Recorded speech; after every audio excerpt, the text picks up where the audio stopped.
Hey, everybody. Welcome back to the podcast. Thanks for showing up. Guest here today is Jack Winters. We've been friends for a while. I think I met Jack. You were coming through the church.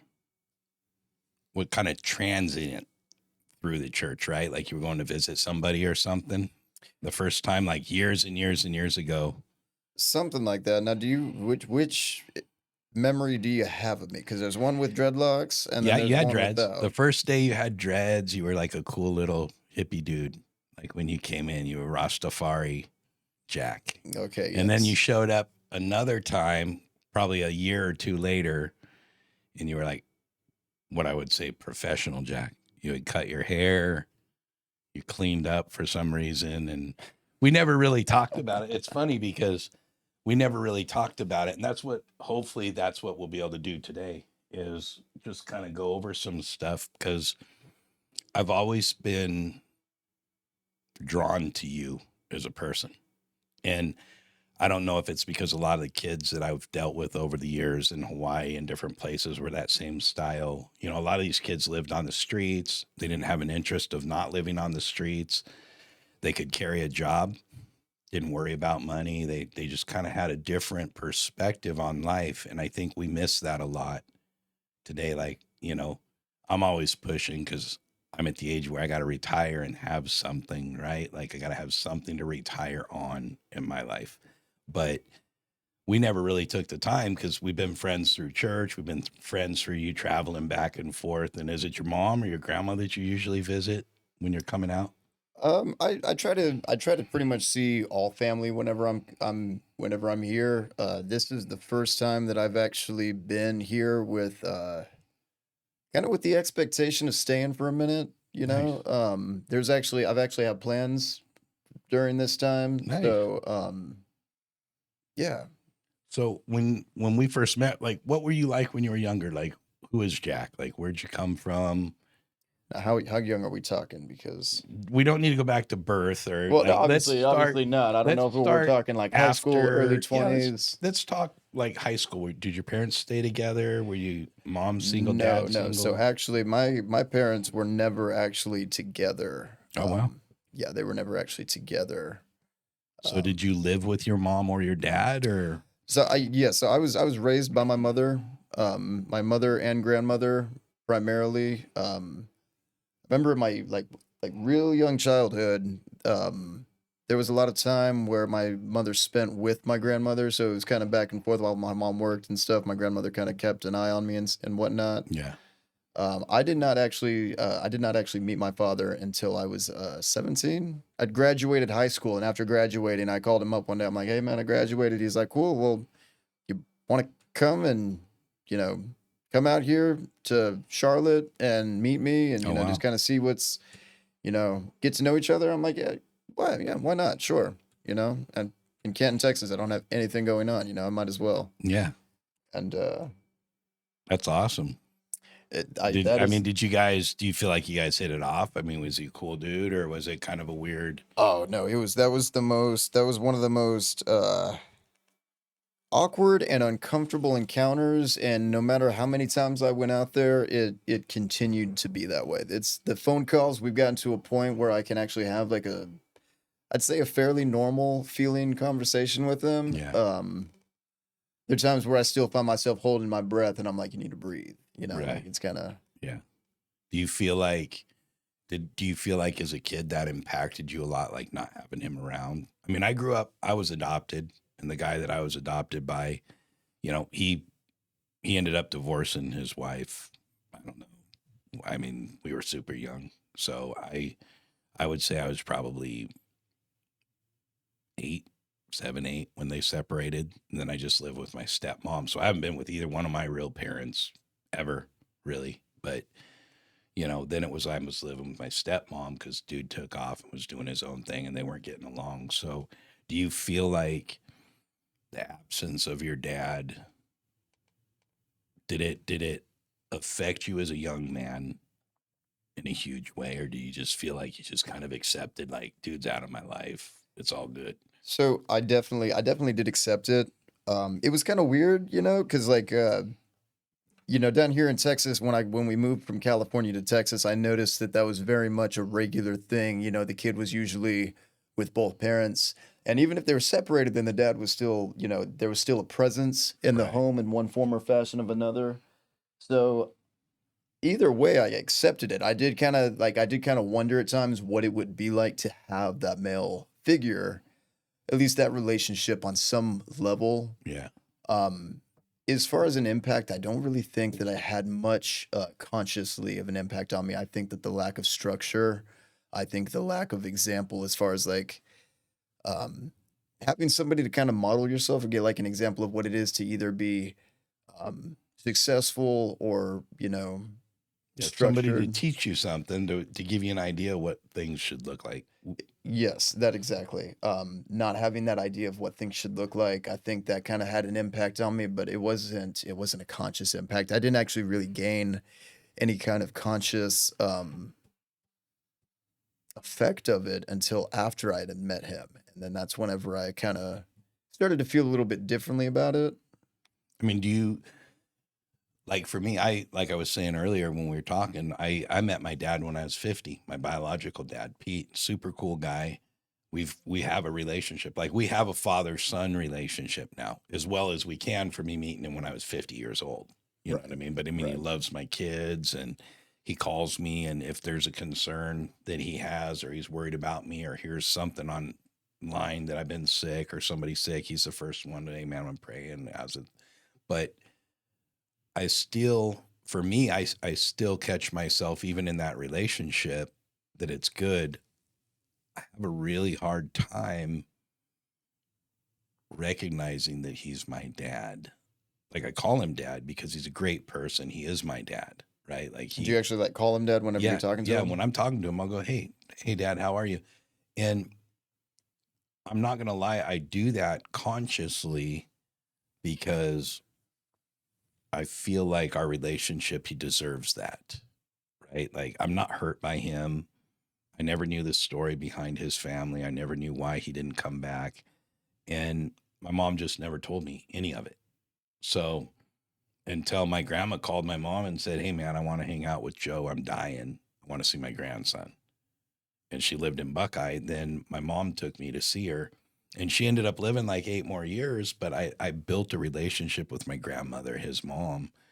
And I got to do that with a couple of my aunts and different people in our lives. But it's still really hard for me because I spent my whole life with people that didn't want me. Like that's how I felt. Like I felt rejected by all my dad beat me up. He didn't want me. I was just a package deal because his son, is my half brother, and I love my brother. He's one of my best friends in the whole world. But we grew up with the same dad, but in different situations. For me, I was the one that got beat up. I was the one that was getting slapped around. I was a punk, but he was super his discipline. He'd come home drunk and just beat the tar out of me. But in all honesty, I don't ever really remember him beating my older brother. And I'm like, that's always kind of messed with me. Like, why did he hate me so much? Why did he adopt me, but then hate me? You know what I mean? But do you feel like in your situation, meeting your dad, did it give you, I understand, like for me, I have a hard time recognizing my family, my sister, my dad. I feel rejection when I don't hear from them for a while. I feel like, oh, they didn't want me. They've forgotten about me. I know that's not the case. They love me. They've never done anything but love me.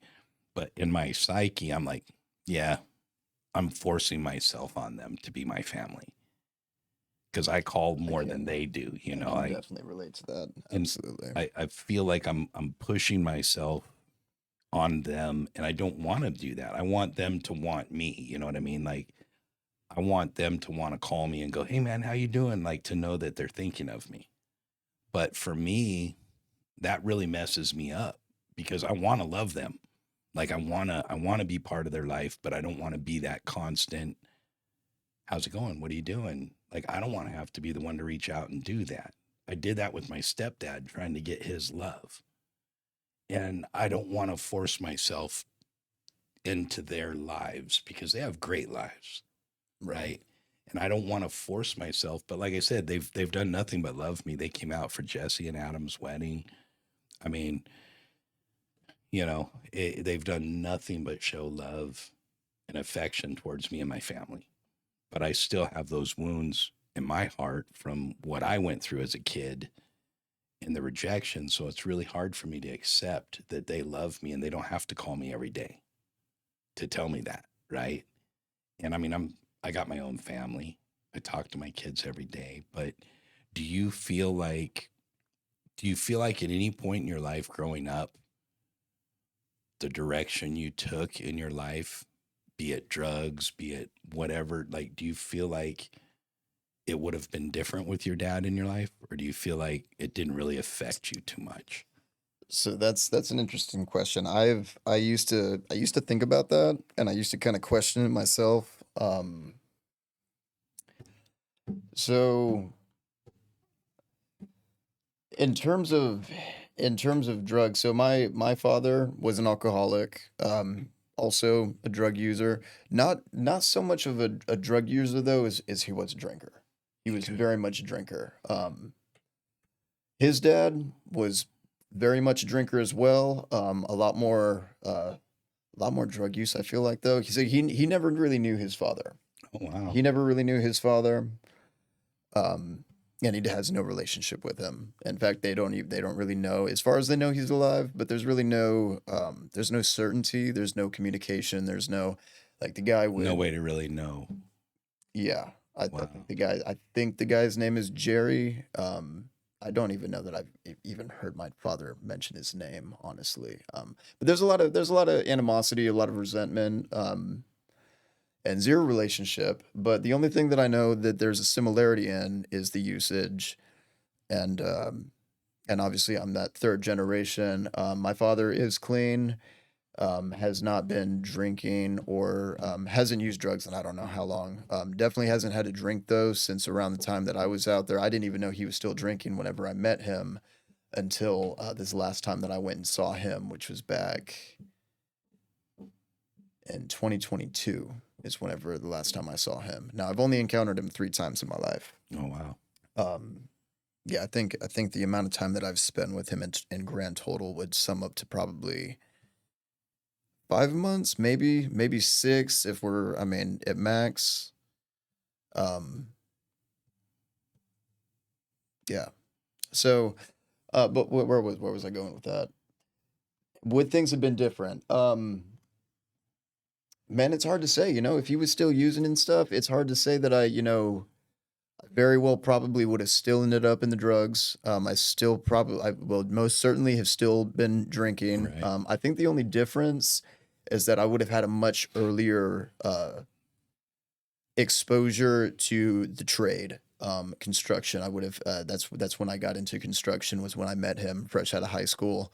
That's the only real thing that I really wish would have been different. I know for a fact that if I had him in my life, that I would have had that exposure. I would have been doing the Right. construction sooner. I very well could be at a point where that is my livelihood today. Right. I very well could, understand how to do bids a little bit better. I'd be able to, be just as well rounded as he is in all the different things. He And be able to started provide and take care of. Yeah, exactly. I get that. The morality. So me and him, even though we never spent much time, we're very, very similar when it comes down to the dark sense of humor, to kind of the kind of a dickish nature. We very much have the same attitude. We very much have the same outlook on things. A very similar approach when dealing with people. When dealing with wives, for example, the way he deals with his is very similar to the way that I dealt with mine. And yeah, our sense of humor. But aside from things being different, man, I honestly, I think I would have been a little bit more bitter.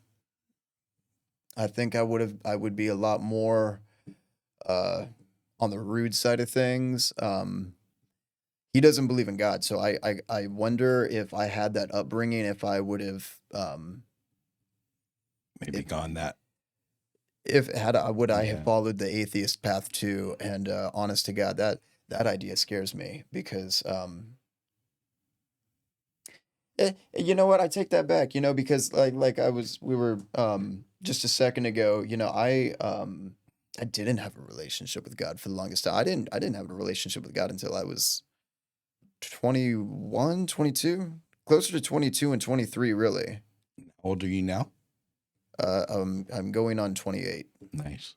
So, yeah, So it's, 27. I mean, in the reality is if your dad's an atheist, like I was raised with, it's kind of funny because we had 100-pound leather bound Bible that nobody ever opened. They just dusted it every once in a while, but it was on the table right next to the Playboy and the Reader's Digest. And I was like, so when I got saved and I started putting my Bible on the table and I was reading it, it really offended my dad, man. I came home one day and I caught him reading it. And I walked in and he was crying. He had his bottle of Jim Beam right there, but he was reading my Bible. And I walked in the house because I had gone back to live with him because I had become a Christian. I was living with a girl and I needed to move out. And I'm this like, is this is your this is stepfather. my stepdad. Okay. And I was like, listen, man, I just need a place to crash for a couple nights. I'll find somewhere else. And we never talked. And he goes, yeah, come on over. And I knew what I was getting into.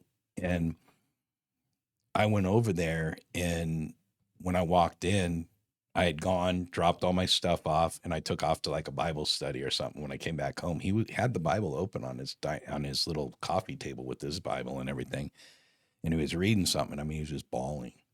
And when I opened the door, I caught him reading my Bible and crying. He stood up and he slammed it shut and he shoved me out of the way and he took my Bible and he hucked it out the door onto the driveway.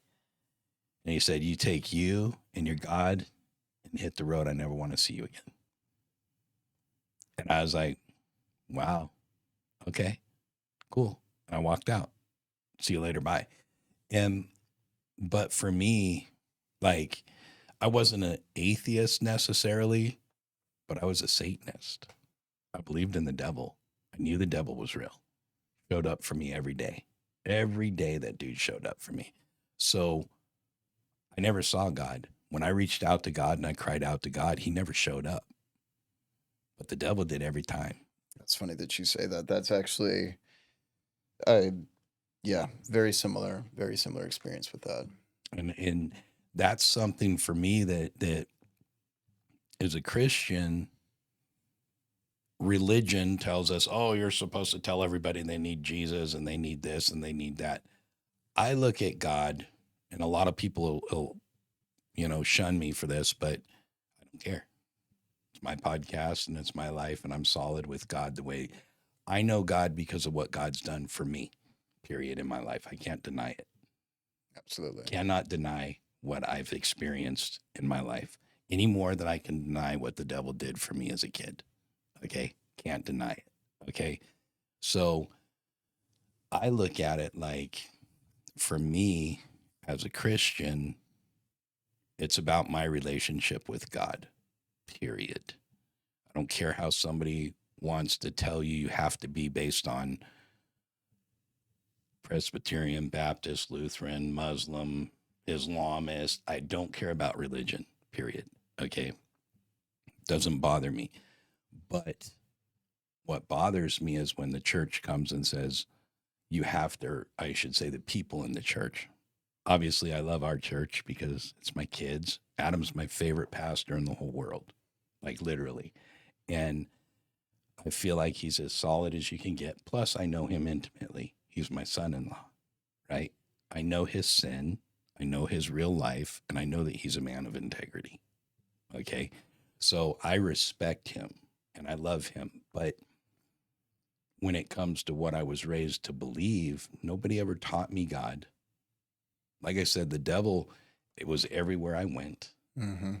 So when people say, hey man, I totally understand the atheist thing, and I totally understand the hardest part, and I talked about this on our first podcast, is one of the hardest parts for me is when somebody's leaning on God and he doesn't show up. Because it's That's real easy to walk away, right? Like when you're hurt Oh, And you've absolutely. been, That's what made me walk away was an unanswered prayer, and I got angry, and I told him that if he was real, that I effing hated him yeah, and couldn't stand him, and oh yeah, I was very much angry. And honestly, that kind of brings me to a side belief that I have. It's really hard for me to fathom. I mean, because I mean, I thought that I was a nihilist for a while.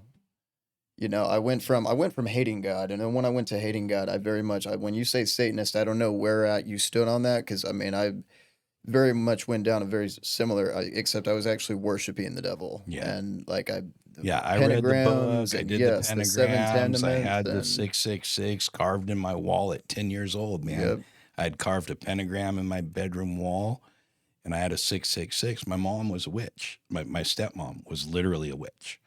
So I saw the demons that she was sleeping with at night. They were coming into my house. So I carved a 666 with the big old pentagram in my closet door, and I had candles in there and a Mm-hmm. radio.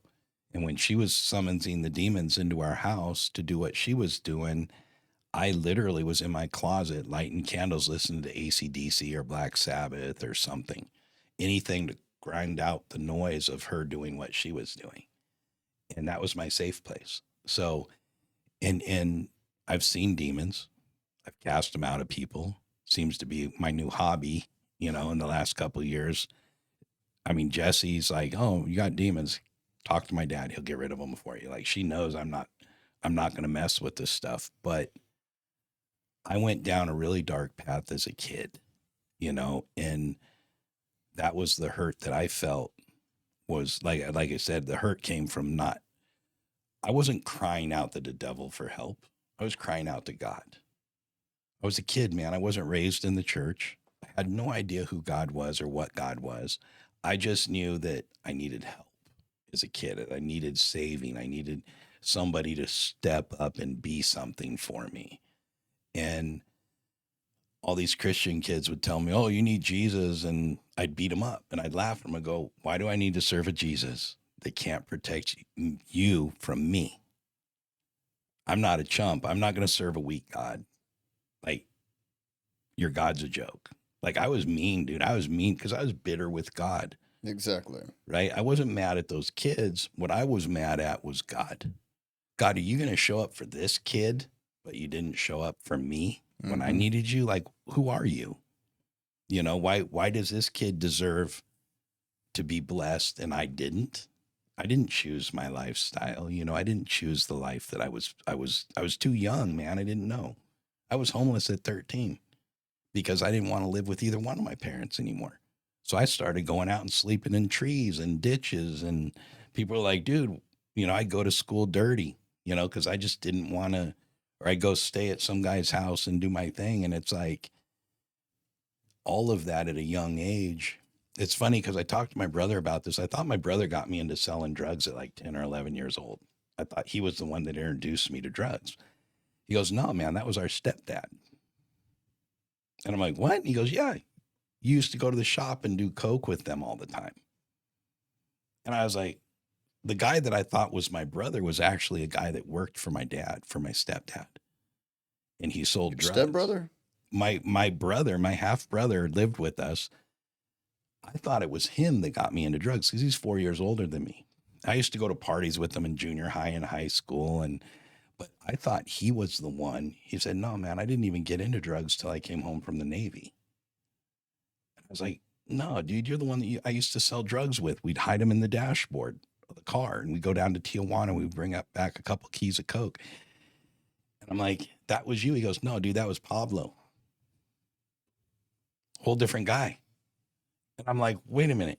I go, "So you didn't give me shrooms?" And I jumped out of the back of the truck because I had a bad trip and I thought dragons were chasing us. He's like, "Wasn't me, dude. That was Pablo."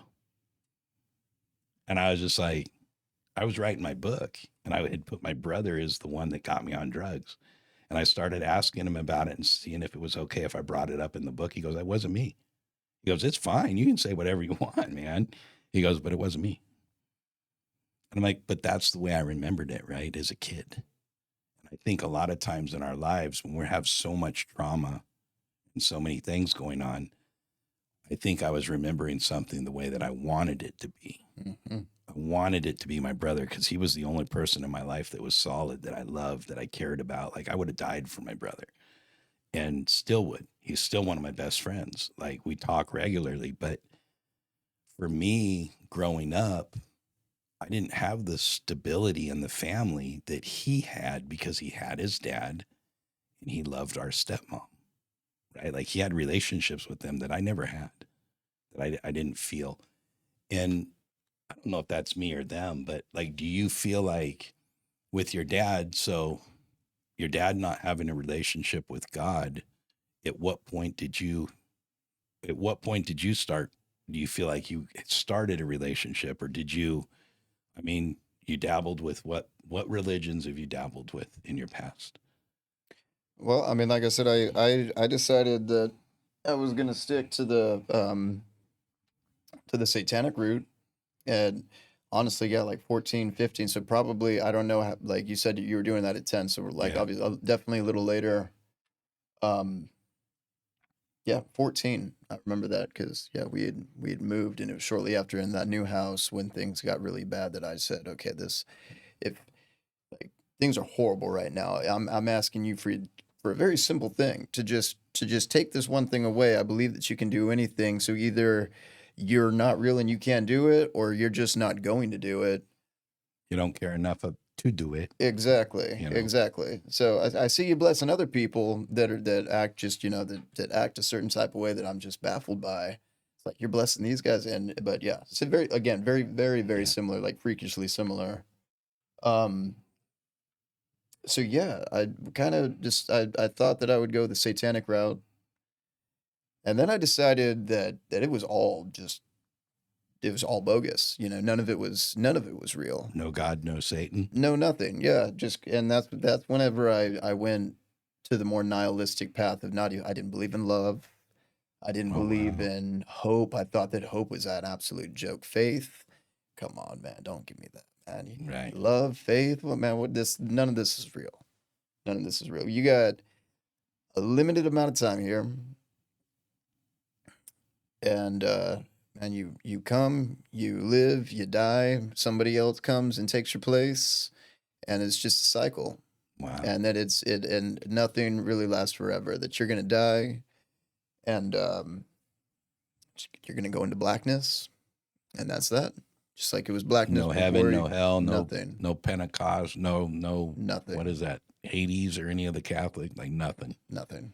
Wow. It's a black you're here, you breathe, you die, and people used to have, well, I mean, how do you think we got here, man? Well, I mean, dude, a clump of cells. I mean, you got to think, man, you got the same elements in asteroids as you do on this rock. You know, there's plenty of other Earths and stuff, you know, but I mean, where do you come from? What does it matter? What does it matter? I mean, where are you going to go? What does it matter? Nothing mattered. Wow. So those are really the only two. And I've never identified as a Christian. In fact, I hate that term Christian. I Yeah. still to this day I do not. You will not catch me saying, "Oh, I'm a Christian." Yeah. No, no. I believe in God. I believe in Christ. I love Christ. But you say Christian, you say Catholic, you say Catholic, you say Muslim, you Right. say It's Jehovah's Witnesses. It's everything. it's a religion, Right. and I still to this day I abhor the ideology of religion. I can't stand the idea of I can't stand the idea of laws. I mean, it's religion is what crucified Christ. So Right. aside from those two things, though, worshiping the devil and worshiping Christ and worshiping absolutely nothing. So those were the only real routes that I ever ventured down. That's pretty heavy because you explain it in a way, excuse me, you explain it in a way where you see the progress going on. And I, much like you, I believe that when somebody says, "Well, what do you believe in?" I'm a follower of Christ, which is what a Christian is, but it's not what a Christian is today. Exactly. Okay? That's the thing. And that's the problem. So biblically, what is a Christian? Biblically, a Christian is a follower of Christ. I'm a follower of Christ. I try to live my life in a godly way, believe in God, believe in the Holy Spirit, believe in Jesus Christ, believe in the resurrection. I believe the story. But there's so many times where you can, and unfortunately, it happens all the time. People say, I'm a Christian, but they're beating their wives and their kids. They're getting drunk every night. They're getting stoned. They're cheating. They're coveting stuff, right? Like, we've gotten so comfortable with Christianity that we're not afraid of sin anymore.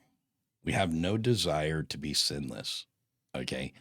And I'm not saying I can reach sinlessness. I don't believe I can personally, because the thoughts that go through my head are not my heart, but they're still in my head, right? Like, if somebody crosses me, I can give you 1,000 ways to kill a person with your bare hands. Trained it my whole life. I can tell you exactly what to do. It's funny because Cole and I were just talking earlier, and I said, hey, man, if you ever shoot somebody, use a revolver. Doesn't leave a shell behind. And he's like, what does that take to go, like, and I believe I'm a good person, but in situations, everybody's vulnerable, right?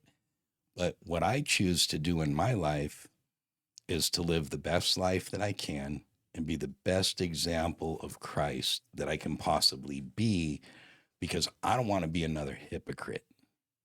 Okay, there's too many hypocrites sitting in the seats. And the people sitting in the church need to be in the church. If there's hypocrisy in someone's life, they need to be sitting there listening to what's going on, and be called out and have someone to be accountable for. But the reality is we've made Christianity a religion, which it was never designed to be. It was a way of life. It was a way to you followed Jesus because Jesus was the way to get through life. It's my owner's manual is the Bible to me. Right. Right. Like, I don't rip That's the an basic engine. instructions before leaving Earth. Exactly. And but we've forgotten that. I think in a lot of ways, there's so much hypocrisy in the church. Everybody's drinking, everybody's smoking. It's crazy to me how many people say, oh, well, we live in Texas. It's cool to drink. It's fine to drink. And I'm like, man,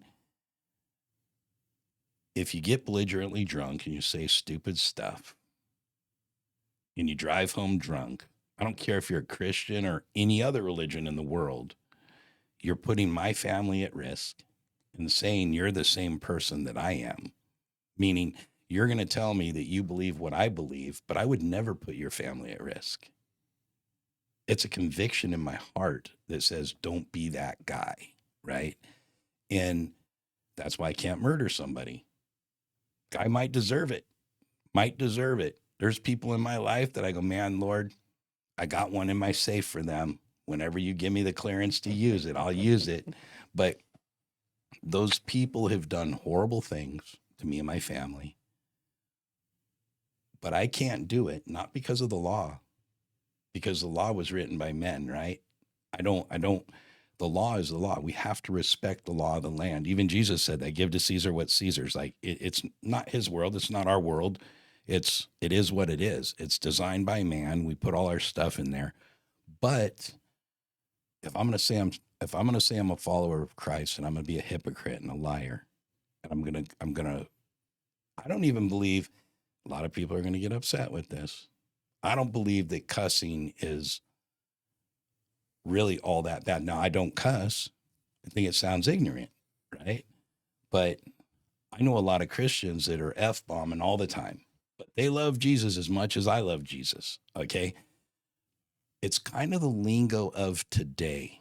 When Jesus said, calling people an uncircumcised Philistine, that was like throwing an F-bomb at them, right? Yeah, that was, when you called him a brood of snakes and vipers, yeah. It was pretty much his version of cussing in the day, right? Like, Exactly. I'm not justifying it, so please don't judge It's like me if a for cowboy walked into a saloon back in the 1800s and called somebody a liar. Or yellow belly. Yellow belly, yeah. You call somebody a liar, you just might end up dead. Exactly. And it was okay to pull your revolver out and defend yourself at that time, right? Like, defend yourself, yeah, exactly.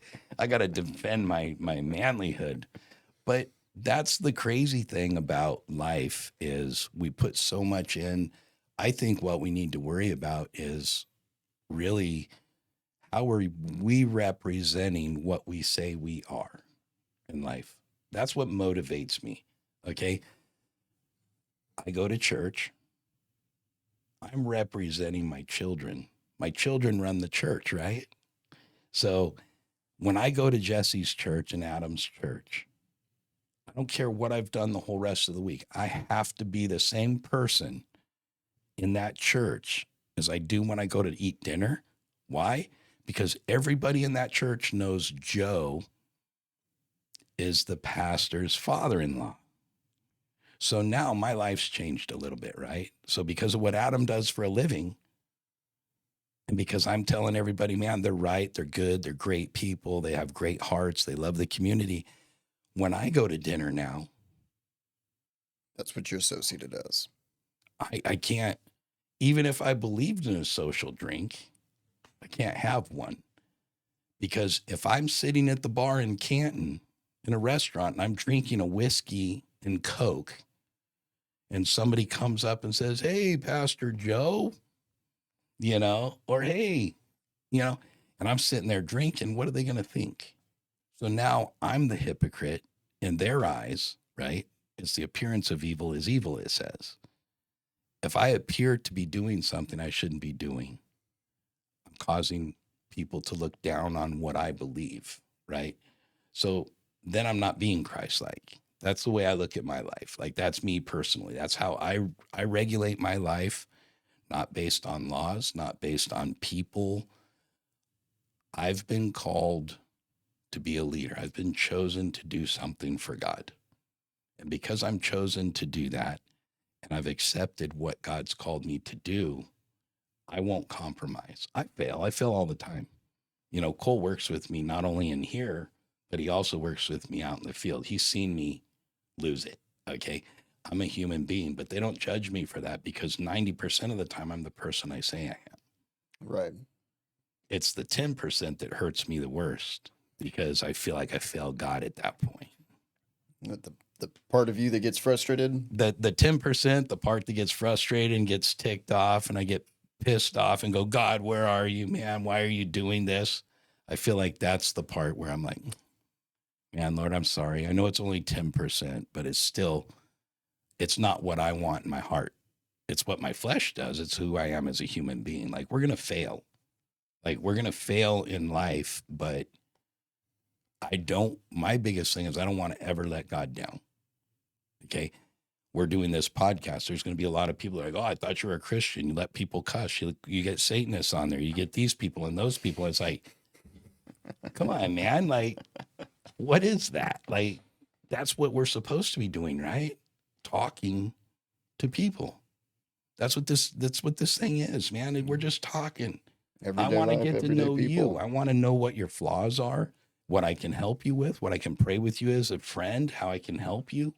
Like, and there's other people in the world that need those same things. Okay. Somebody that might meet you sitting in front of the church won't have a clue of who you are. No, I tell you what, I was parked outside of the church the other day. We were going in to clean and just kind of take care of a few things. And I felt like there were a couple of ladies in the church. I think one of them was doing some kind of counseling or something. And I felt like I kind of put them off, like made them nervous because they didn't know who I was. They weren't expecting me. And yeah, it's kind of like, you can be there to, clean up the church and get the house of the Lord looking good, Right. and you never know. I mean, you're sitting there waiting in your car, you're sitting here kind of watching everybody that's coming in and out because that's what I do. Yeah. And I'm in college, and when I'm at the school, nobody can walk by the door without me looking. I'm very observant. But yeah, Yeah. you kind of feel like you're putting some people off sometimes, and it's Yeah. like nobody really knows. All they can do is jump to assumption, and the fear factor kind of takes control of the mind, and That's the then world we live in today, right? Like, look yes, at all the weird stuff that's going on in the world. So they instantly judge because you don't look like them, you don't smell like them, you don't drive a car that they drive or yeah, I whatever. drive a Subaru, so I mean, the Yeah. fact that I was kind of, I felt like I was getting funny looks. I'm like, man, I don't even look like a, You're like, nah, man. drive a white Subaru. Come on, man. I'm normal. Like, Right? You're like, this is what you do. Cole has a Subaru. He's normal. My wife just sold her Subaru. So, I mean, it's sad, but that's just the insecurities in the world today, right? no, Like absolutely. people judge. I shared on one of the episodes about this guy, Farad. I was ready to kill this guy, literally. It was the day after 9/11, and I was ready to do whatever I had to do to protect the people that were down at the San Clemente Pier for my Friday night thing that we did every week, and we did it for years. So people came, 30 to 60 people would show up every Friday night, and this guy was I literally, because he wore a turban, he had a black beard, he had a black trench coat on, black pants, and black shoes, and he had his hand in his jacket the whole time he was watching us. And 9/11 had just happened, man, and I'm like, the first thing I did was go, God, I will not let this guy hurt any of these people, man. I'll die before anybody's going to hurt these people. This is a sanctuary. And the whole time this guy was sitting there, I was figuring out how I was going to kill him with I had no knife, had nothing. But I was like, Lord, I will choke him out. I will split his head. I'll snap his neck, whatever I got to do. But he's not going to reach these people. And the whole time he had his hand in his jacket like he was hiding something. And he comes walking up, and I met him in the middle. As soon as he started walking towards my group, I cut him off in the middle where it was dark. And I said, can I help you with something? He goes, I can see what you're doing is very spiritual. I can see the rivers flowing around you, and I would like to partake with you. And Jack, the conviction I started crying. And I was like, God, I was going to kill this guy. 15 seconds later, this dude was meant to be dead, or I was going to die. And what he was holding in his jacket was a flute that he pulled out. I asked him if he had an instrument. He pulled out a silver flute that was in a holster, and he played it like an angel, man. And by the time we were done, this guy was screaming, Jesus, I love you. Jesus, I love you. Yes, I do. All by himself, bawling on the floor, playing my bongos. But Wow. 10 minutes earlier, I was going to kill him because he was clearly a terrorist, right? That's the good old Joe, right? The good Christian Joe that I was ready to kill a dude because he was wearing a stinking turban. And it convicted me so much after that. And I heard God speak audibly to me and say, don't judge people because I hear his worship as loudly as I hear yours. Don't judge him because he doesn't know my son. And I was just like, no, the Bible says you got to know Jesus. And God's like, how are they supposed to get to know Jesus if you don't let them in the circle? If you kill them before they get there, right? That's true. If we kill them before they get there, how are we supposed to share what we know is true? And he saw it. And that made me question God. What do you mean, God? He can see the spirit flowing. What do you mean? How is that possible? And God said, don't judge him because he doesn't know me yet. I hear his worship as loudly as I hear yours. And I was just like, no, God, no, doesn't work like that. They blew up the Twin Towers. They killed thousands of people. And God was like, not this guy, you know, and that messed me up. It messed me up bad. And that's why, like, the first time you walked, to be transparent, the first time you walked in our church, our safety team came up and said, hey, go introduce yourself to that guy. We need to know why he's here. And I smiled, and like Tiffany looked at me and she goes, he looks like one of the skate park kids from Kauai. And I go, exactly, dude. Like, I'm home. Like, I was so comfortable meeting you. But to the country boys that don't see past all that, right? They don't see it a lot. So to them, just like sitting in the parking lot at the church, if they don't know you, what's this guy doing? What are we doing here? It's absolutely normal for people to go to that. And it sucks that we're in a world that is like that. But hopefully you don't feel that anymore when you walk in the church. But I'm sure there's times I mean, Jesse's my daughter, for crying out loud. I got a golden chair in the front row that nobody sits in, whether I'm there or not. Like, don't sit there. That's Joe's chair, right? And it's so funny because there's almost every week that I walk in the church, I introduce myself to somebody that I don't know that's been at that church for at least a year. And I'm Jesse's dad. But I don't know them because I don't take time to get to know them. I sit in the front row. I help Adam. I protect my family. I started the safety team because I was carrying a gun to protect my kids. Not everybody else. I was doing it as a man, as a father, to protect my children because I believed in it. And then I found out there's other dudes that believe in keeping the church safe. So we started the safety team. Now feels like we got 100 guys that are, you don't even know are in there, right? Which is awesome because nobody's going to come into our church and hurt anybody. But the sad part is I'm a leader. I'm looked at as a leader in the church, but I still meet people. There should never be a reason for me to walk up to somebody and go, "Hey man, what's your name? Are you new?" And they go, "No, man, I've been here for a year." I'm failing in who I'm supposed to be by letting that happen, right? Because I'm so consumed with church that I hang out with my grandkids and my daughter and my son-in-law, and I dig out. But the reality is God's put us there to help people feel welcome, right? To feel like that. So when you walk into a church and you don't feel welcome, there should never be another person that walks in that church when you're there that doesn't feel welcome. Does that make sense? Like that's the way I Oh, look yeah, at it. absolutely. I mean, I Because should you hope know that that, anybody Dave. that walks in there feels like, I mean, I don't necessarily feel they should feel like they're exactly welcome because you're in a new place, you know, Yeah, it's when you go, uncomfortable. yeah, I mean, but I mean, you definitely shouldn't feel like you don't belong. You definitely shouldn't feel like, you're unworthy of of what it has to Right. offer. Unapproachable. You shouldn't be Yes. Yes. unapproachable. And Absolutely. that's something somebody told me that one day. Joe, you're unapproachable. And I said, why would you say that, dude? I talk to everybody I can talk to. Since you cut your hair, yeah, you've been rather Yeah. unapproachable. Yeah. Since my hair's not long anymore, I'm no longer part of the cool crew.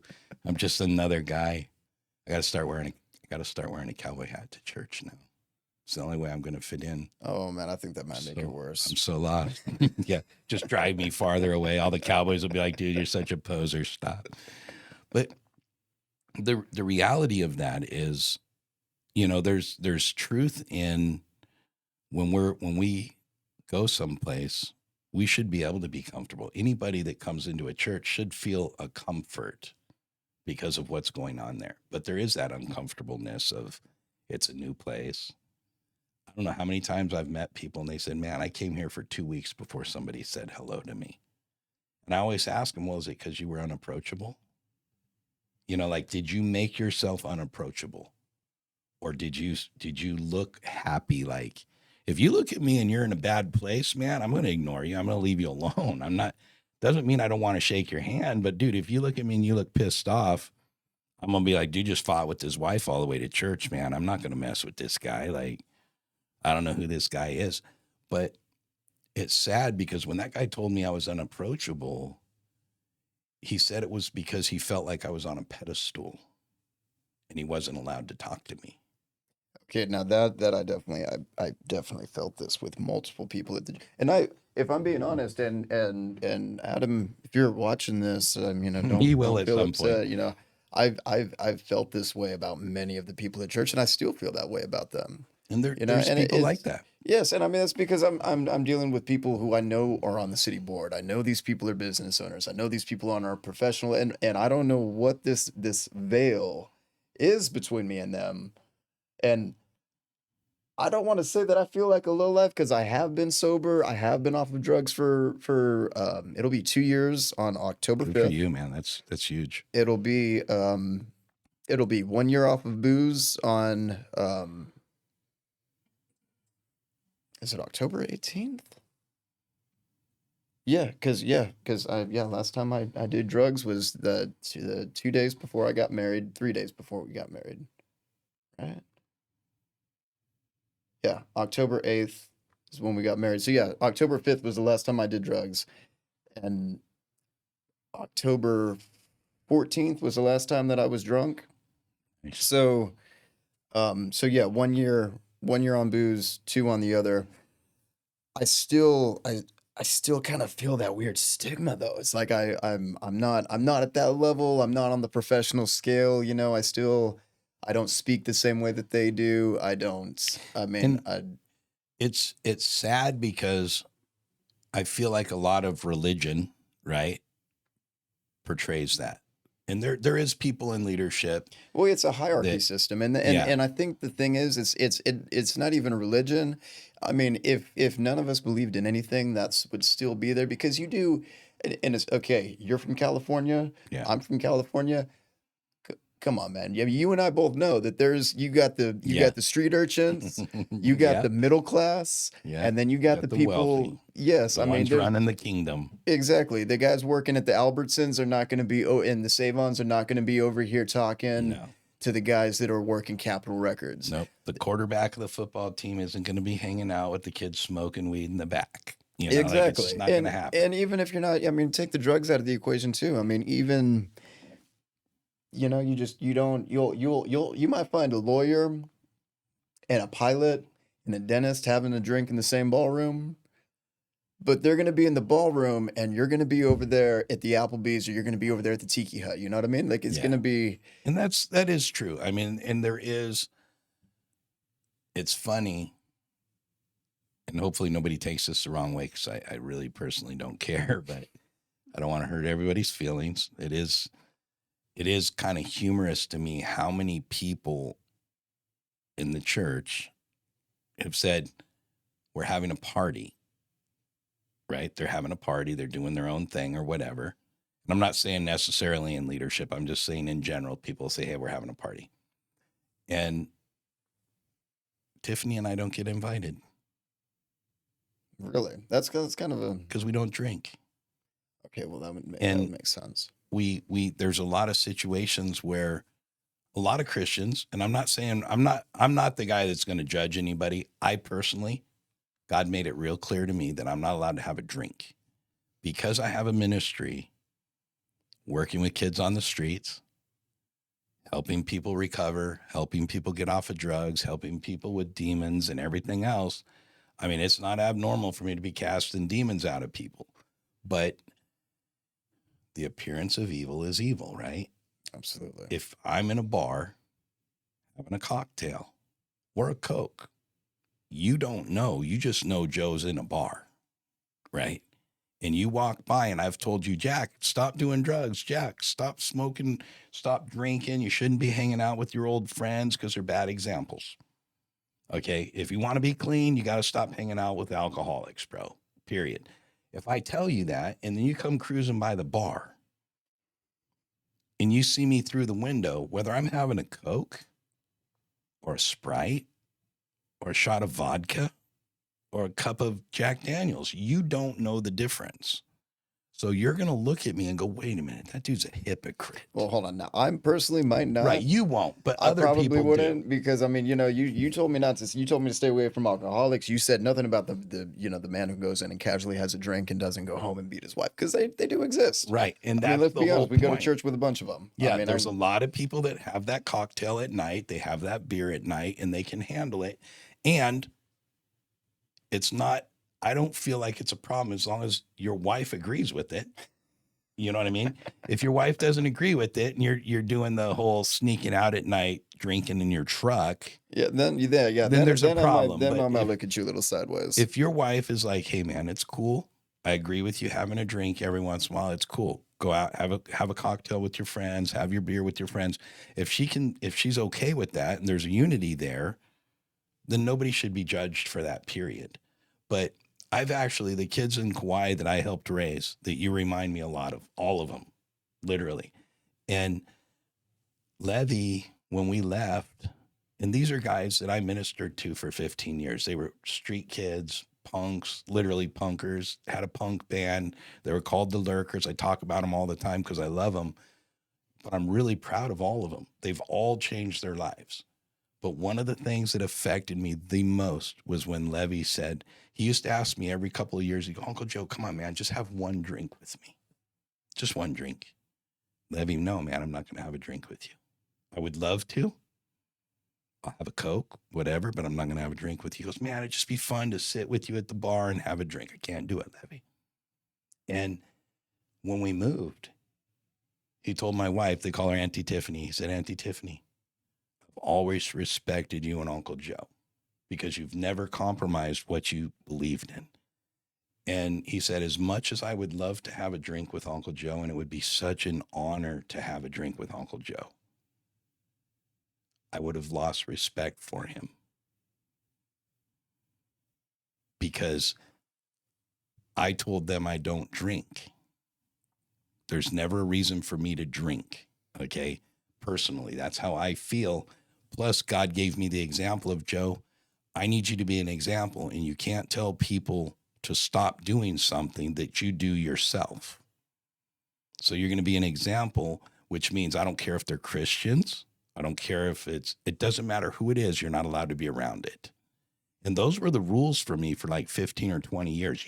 I wasn't even allowed to be around the presence of alcohol. So I go to a Christmas party, all my Christian friends would be having a cocktail or, the stupid eggnog and stuff. And I'd be like, hey man, I got to go. And they're like, why are you judging us for one drink? I'm like, I'm not judging anybody. God gave me a rule that I have to stand by. I've got people's souls on my shoulders, right? Like I've got a ministry that's changing people's lives. And I told him, I said, I will not compromise that for a second, but back to you growing up and where you're at. So in your 17s, 18s, you've experimented with different beliefs and stuff, but what happens with you at that point? So are you living with your mom and dad? I mean, is there a time when you decide No, you're I out? was living with my father. I pretty much quit staying. My mom's fairly. I take that back. I take that back. I didn't actually stop. Oh golly, actually, I'd have to take. I can't confirm or deny any of that. My memory of that point is very skewed. Because I was inebriated for so much at that point. But I was living with my dad at that point. And I was with him whenever I was under his roof whenever I got into the heavy stuff. I'd been smoking weed since I was like 12. Didn't started smoking cigarettes at like 9. So used to steal them from our friends' moms and dads. And there was a Yeah. teacher that lived around the corner. We'd go raid her ashtrays. Um, but I got into drugs, while living with him. And what happened was one night they were going to go to a beach trip, and me and him had been at each other's throats on the job, so the job sites were getting ugly. Um, yeah, he really he was not really much of a fan of me. He had an idea of what he wanted me to be, and I did not fit that, and I didn't have any goals, and he couldn't fathom that, and I didn't know, man. I mean, I Yeah. was You're a just kid. graduated high school, 17, had no clue what I was gonna do. I mean, what do I want to do, man? I just got my first job like not even 6 months ago. I mean, so I Yeah. didn't know. I was still trying to figure things out. Well, him, his wife Kim, and his kids went to the beach, and I was gonna go with them. I didn't get time off in time, and honestly, I didn't feel welcome. I did like it's like come with, but it was more like I felt like it was a request out of an obligation. Not a want, but it was we're all going. We should take him with us. Exactly. Yeah. So, but honestly, it felt like they didn't want me to go. Like, hey, like here's the invite, but man, like you know what I mean? Yeah. Like just kind of put that tension there, and like I said, it was a whole lot going on, man. I had an idea of him whenever I moved out there. He didn't line up with mine. I didn't line up with his. Um, I mean, like I said, when I say he is the epitome of an asshole, I mean he was really bad back then. I mean he's gotten a lot better Yeah. in his age. That was like 9 years ago, coming up on 9 years. Um, in fact, this month June it will have been 9 years. So I was at work. They were at the beach. They had just left that night, and I was upset. I was really upset. So after my shift, I decided, man, we're gonna go for a skate, hit the town. Working over there off of is it Commerce? Oh hell, I can't remember the name of the street. Anyway, well, I was working at the Diamond Cafe at the time. And me and a coworker, we had a couple of drinks after our shift, and then we went out to NOLA, and we were skating, we were power sliding and stuff, dude. I was drinking a lot. I was heavily intoxicated. I mean, I was doing stuff that I don't think I ever did tricks that smoothly, but I mean, it's Yeah. because I was drinking. You're like, it felt perfect. Yeah, like I had my power slides down like that, dude. The brand new Santa Cruz board, $280 board, dude. It was sick. It was awesome. Having a great night.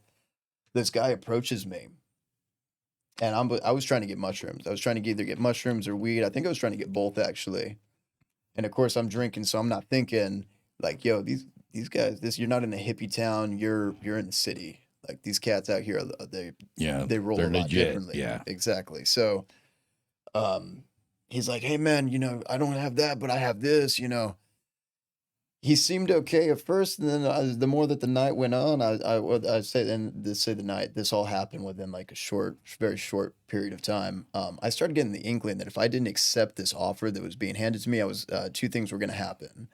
The first, I was going to get robbed. I was most certain of that, and I was scared that like I might the shit beat out of me or Yeah. something. So, and wouldn't you know, I was right.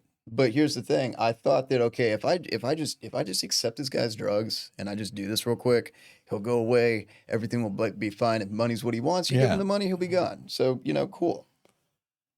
He pulls out a needle, and I look, and I'm like, whoa. And I remember that feeling when I looked at it because I recognized it. Usage, like I grew up with it, and I used to think that it wasn't normal as a kid, and then like it was so prevalent Yeah. in my home, and then going into the workforce, all the guys that I worked with at the restaurant, they all worked on the oil rigs. They all used to shoot. Amphetamines is what made America. Yeah.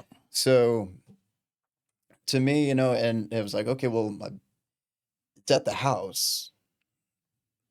And then I go and I find out that it's in the workforce. And then I go and I find out that my dad was shooting. Wow. And so to me, it's like, okay, well, this, like you were so anti this for so long, this being pissed off at this is what made you pissed off with God. So, I mean, everybody does it, man. Why not? So he's like, here, man, I'll just give you a little bit. So he pulls up, a whole thing to get the water to use it, draws up like 60 units of it. And I'm like, all right, man. I'm like, so here, I said, here's your $60 or whatever. I'm like, everything's gonna be good. He's like, yeah. Everything's gonna be good. Everything's gonna be good. So I'm like, okay, cool. Well, here. Little did I know, I did not know this. My first time using, and it was a mixture of Adderall, Coke, and Crystal. Oh, So when it wow. hit, I mean, I feel the rush right now just thinking about it. He's like, it's still there. It is. I blacked out. I blacked out.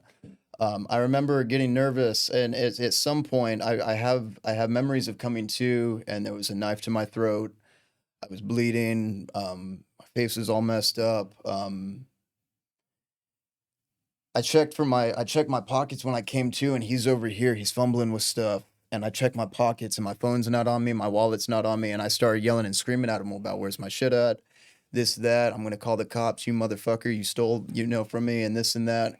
And that's when he pulled out the knife Oh, wow. and had me by my throat. Knife was right there, and I thought I was gonna die, dude. I thought I was gonna die. Slammed my head into the dumpster that we were by. Slammed my head into that thing a few good times. That's when I started bleeding.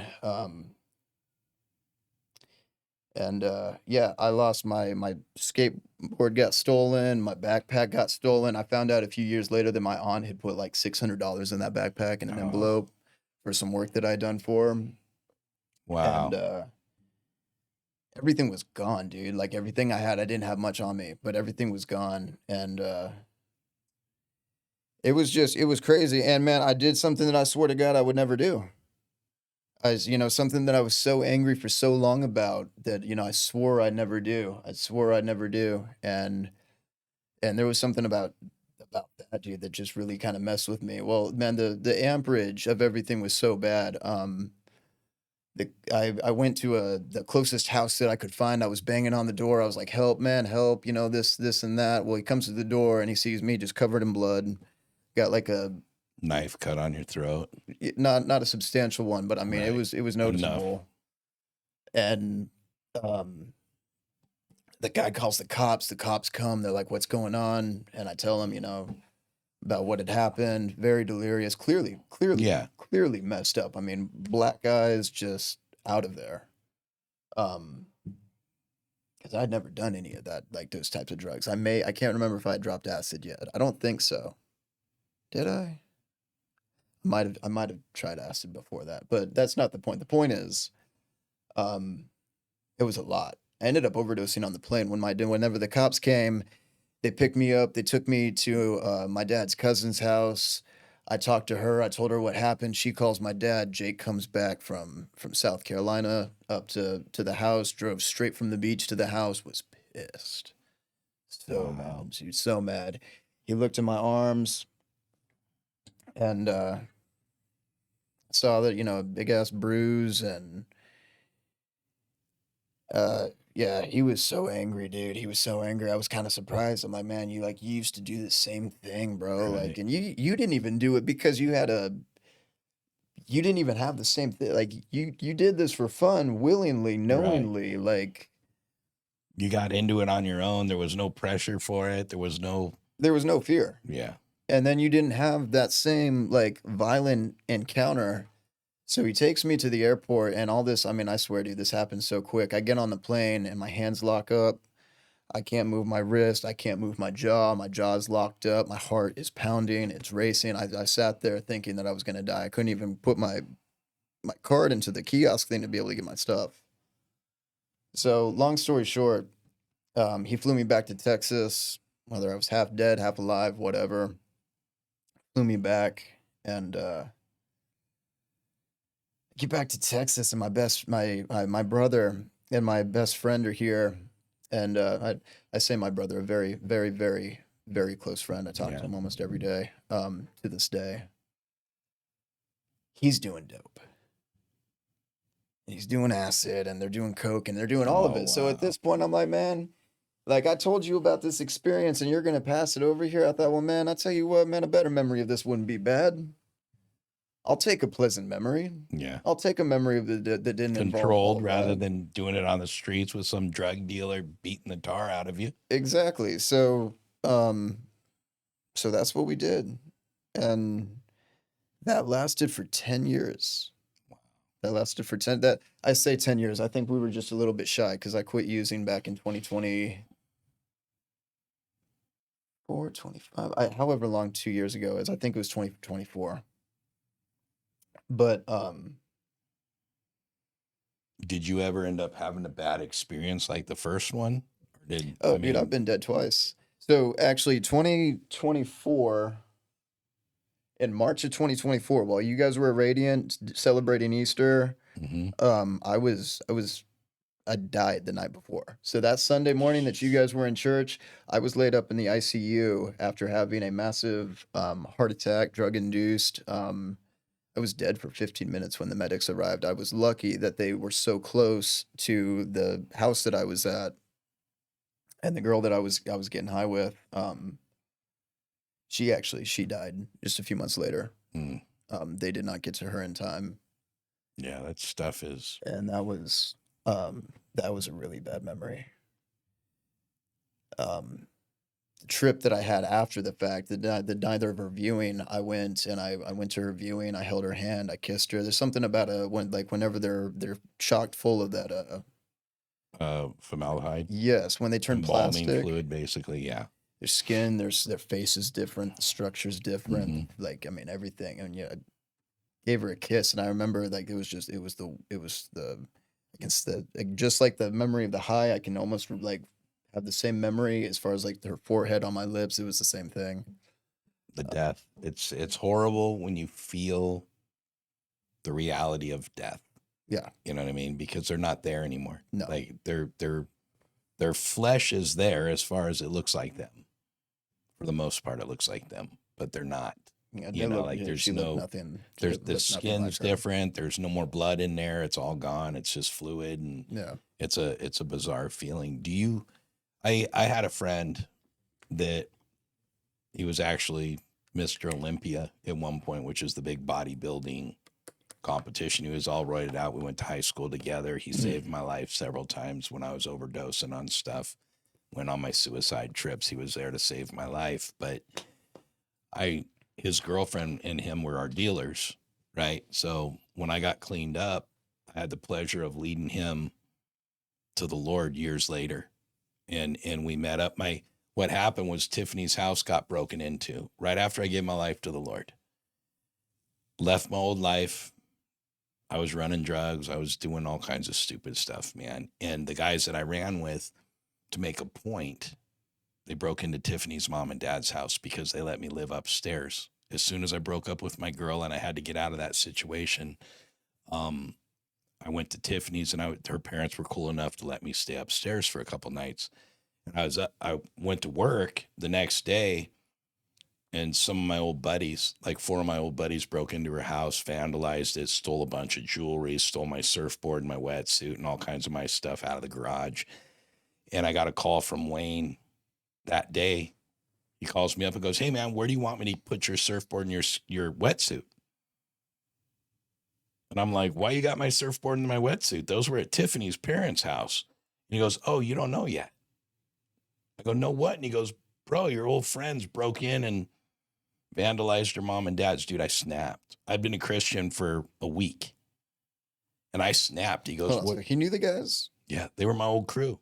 They were the guys that I raised up in a gang, sort of a gang, little group of white supremacy trash kids that we were all little skate punks, surf punks, and I raised these kids up, and they were my family for the most part because I was homeless at a young age. I lived with my girlfriend, or I lived with them at their houses, and we were doing all kinds of stupid stuff together. But to make a point, hey, you can't leave us. Well, I was a leader, dude. I created their world, so I'm like, no, it don't work like that. And Wayne asked me, "What do you want me to do with your stuff?" I said, "I'll come pick it up." "Who had it?" And he goes, "Your old buddies. Your old friends had it." And he goes, "What do you want me to do?" I go, "Kill them. I want them dead." That's how my life was.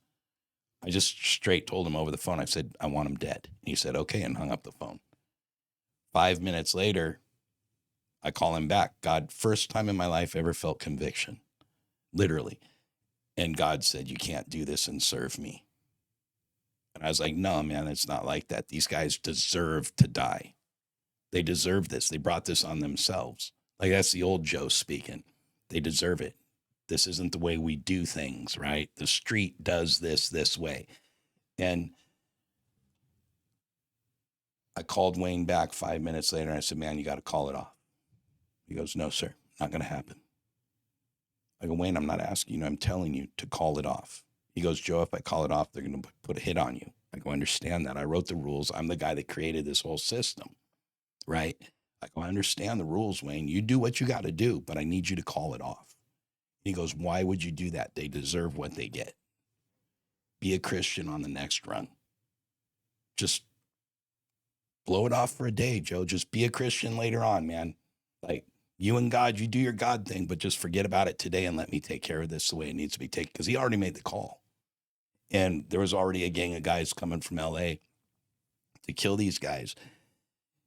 I said, "Wayne, you got to call it off. You call Mikey right now and you tell him it's so."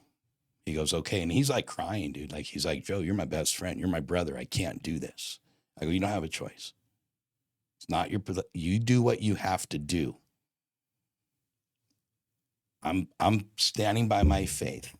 This isn't a joke. Okay. And I can't live this lifestyle and call myself a man of God like I am now. I can't live in both worlds anymore. I got to either be one or the other. But right now, this is who I am. And he goes, okay. And he was crying. He goes, I'll do it, but it's not going to be good. I go, fair enough. Hung up the phone. 2-3 minutes later, I get a call from the hitman that he hired. The guy, Mikey, he goes, what's up? What are you doing? I go, Mikey, you got to call it off. He goes, Brother Joe, you're like a brother to me, man. I'm not going to do that. Let it go. Same thing Wayne said, let it go. Be a Christian later. Okay, these guys deserve this. Let it go. We'll take care of it. You can deal with it tomorrow. Be a Christian. And I was like, how funny is it that was the mentality to protect me on the streets from my old friends was today you be you. Tomorrow you can have your faith. So I had to make a decision because he told me, he goes, Joe, if you call this off, I have to come after you. And I said, Mikey, I know that. But what you need to understand is when you come to my house, I won't be the only guy dying. I will be waiting for you guys and I will kill you if I have to. I go, I'm okay with dying, but somebody else is going to die, Mike. And I go, you need to let the boys know that so they're prepared. I'm okay with it. And we hung up the phone. He goes, okay, see you soon. I go, yeah, see you soon. Hung up the phone. It's a 2-hour drive to our house from LA where he lived. And I'm sitting on my couch in the living room and I'm just not scared, not nothing. I'm just empty at this point. I'm mad that these guys ripped me off, but I'm empty at that point. I'm talking to God and I was just like, what am I supposed to do, God? I'm about to kill some guys that are some of my best friends because they're doing what they're supposed to do to survive on the streets that I designed. I created the world that they're living in, and I have to call it off now. So I made it clear in my head that I wasn't going to do anything when they came in the house. I'm just going to sit there and let them kill me because they didn't deserve to die for doing what they were supposed to do. And not 2 minutes later, I get a call from Mikey. He goes, you're good. I go, what do you mean I'm good? He goes, I talked to all the guys. We're going to let this one go. But if you ever come back, we'll kill you. I said, fair enough, Mike, because if I come back, it'll be to kill everybody. I go, if I come back to this world and be the Joe that I left, you will never want to see me, dude, because I will be the most ruthless person you've ever met. The next day, I went to my drug dealer's house, the big boss. I had a $60,000 account in Pomona with this guy. I go into his house and I had my Bible, right? I'm all fired up for Jesus, right? I'm like, yeah, I'm going to take my Bible. I'm going to go lead Big Mike to the Lord. And I go in this guy's house, hey, Uzis to the forehead when you walk in. You put your hands on your head. You walk in the first door, 2 guns to the head. You don't say a word. They pat you down, strip you to butt naked. You waddle yourself through the next door, 2 guns to your head. They check you again. You put your clothes back on, and then you're in the room with Mike. He's got scales of every drug you can imagine everywhere. And he's just big old, huge, fat, like 600-pound flesh, look like a big old sea lion. And sitting on his couch, and you'd walk in there, and I walk in, and I'm talking to him, man, and he's like, what are you doing here? I heard you gave your life to the Lord. And I said, yeah. And he goes, what are you trying to get laid? I go, no, man, this ain't about a chick. I go, Mike, this is about me. I go, this is serious. Like, this is about me. And I go, I came here today to close my account with you and let you know that I love you, but I'm out. Like, I'm done. And he goes, okay. And he grabs my Bible and he flips through my Bible. He's looking at my Bible, shaking it. He goes, Joe, there's only 2 kinds of people I hate. I despise. And I go, what's that, Mike? And he goes, narcs and backslidden Christians. I go, why is that? And he goes, I didn't even know what a backslidden Christian was at the time. And he goes, a backslidden Christian is the worst business I've ever had. He goes, I've had to put down more backslidden Christians for coming back and wanting to buy from me. He goes, they're usually the ones that overdose and make my dope look bad. because they come back all excited, right? Like, I'm just going to do one shot. And they stinking shove that heroin in their arm. And they're used to being a drug addict from 10 years ago. And now you're back to being a virgin, right? Mm-hmm. And you stick that stuff in your bloodline and they kill themselves. Yeah. That's what happened to my friend Wayne. He was a Christian for a year, went to Bible college, talked to him every single day. The same guy that called me and told me about these guys led him to the Lord a couple of years later. He went back to talk to his ex-girlfriend he was dealing with in high school. He loved her so much. He went back. He wanted her to be a Christian so he could marry her, right? He went back and met her on a 3-piece suit, Bible in hand, Bonded over some dope and died. goes to Pomona to the Jack in the Box where she lived, and they met at the Jack in the Box. Just graduated Bible college, man. Thought he was going to lead her to the Lord. Goes in, she says, "Hey, man, just one more time for good times." And he thought he could handle it, and she loaded him up a syringe of the same amount that he used to take before he cleaned up, and he stinking killed himself. His dad, they found him on a Jack in the Box toilet in a 3-piece suit, Mr. Olympia, 3-piece suit with a stinking syringe of black tar heroin still in his arm, with his Bible on his lap. It broke my heart, man. I was just like, yeah. And that's the thing, Jack, with drugs. Like, we all have our demons, right? Like, we all have something that messes with us in our lives. But you can have a bad trip. I jumped out of the back of a truck the first time I did coke and shrooms together because I thought these dragons were chasing me, man, and they were going to get me.